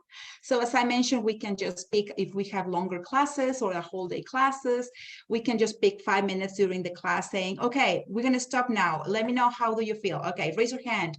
John, how do you feel right now? Are you understanding? Are you feeling that you are behind? Do you need more explanation? Do you understand the concept? Give yourself a space to check in again during class, okay? So check your students and their progress. Create a safe place for our learners feel that making a mistake or an error is a part of the learning process and is not to be punished. We talked about that before, and that's a really, really important point. Respect to be respected. Respect is learned. It's not by fear, but it's by respecting back, okay? So Okay, I need to hurry up. The moment for learners to body-mind scanning. Take a moment for your learners to also feel how the body is feeling right now. Do you feel like you need to move? Do you feel like you need to stretch? Do you feel like you need to raise your arms and extend your arms? You need a moment to just shake your arms. So take a moment for your learners to understand what their body is having during the process of the class. Breathing techniques, of course, and ATP, which means accentuate the positive. Accentuate the positive in your students, educators. This is a key. This is a key. Let's just stop accentuating how bad the students are or how bad they did in a test or in a course. Accentuating the positive helps them to move on. And this is a caring and self-caring. Caring and self-caring is a win-win situation, because with all these strategies, learning and teaching strategies are easier, right? So it's easier for them to learn. It's easier for us to teach. I think it's just great to be here learning all together. A great educator is a great learner for sure, and the greatest teacher is the one that is always willing to learn. Oh, that's my alarm. A greater teacher is, let me just finish this. There we go. Is the one that is willing to learn, and you're here to learn, and I really, really appreciate. Happy anniversary, ICLT. Thank you so much for having me here today. Here's all my information if you need further advice or further information of the topics I touched very fast today. Thank you, and I appreciate all of you. Thank you. Very good, Claudia. Thank you. Thank you for your presentation. It's always an honor to have you and to represent the ICLT in this way. And I'm pretty sure that your involvement has also been seen by PPDCI. And it's great to have you here. And, you know, today has been a very beautiful event for everyone. It's been, I think, an amazing but also powerful event. And that's the meaning of the Congress, right? Empowering Education. And I want to close as far as my end, and then Ms. Henna, on these following points, that for us to be able to empower, and these are just humble opinions of mine, we must have congruence, right? And if we want to empower, we must empower ourselves. I think, like Claudia says, if we want to care for others, we need to care for us. And that's something that sometimes we lose out of sight. And another point is humble yourselves. Humble yourselves and become a teacher of your teachers, of your students, and try to understand life through their eyes. Because only then will we know how they see the world. How is it that they think? Why is it that they feel that way? Why is it that they act that way? Also, understanding that all of your work is not in vain. Sometimes we feel weary, sometimes we feel tired, sometimes we feel frustrated, and sometimes we feel so happy, but your work is not in vain. You have the power to change someone else's life. And I want you to understand this. And sometimes we lose sight of this. And it is important for us to understand that even on our worst day, we can be a student's best hope. I hope that after this event, you have and you can develop the awareness, the understandings, and skills necessary to reach, to teach, and to empower even the underperforming students. Because we must also remember those students that sometimes feel lost, the least, and the ones left out. And only by having congruence will we be able to captivate our students' full attention, and that way they will connect with us, and not only our teachings, but also with the example that we set out to them. So make your students feel heard, make them feel empowered to succeed in school, work, life, and whatever aspect. And I must finish saying that one act of kindness, one word of encouragement, or one even gesture of genuine love can literally change the trajectory of a student's life. just one word, one act of kindness and love can change that. I want to thank, first off, Ms. Henna, because she was open to collaborating through this partnership to celebrate the 3rd anniversary with us. I want to thank Astrid, Christina, Janet, Ricardo, Claudia, Etel, for being part of this presidential worldwide team. And I want to thank everyone at PPCDI, and Bilal, Rima, and everyone who collaborated to have this 3rd anniversary.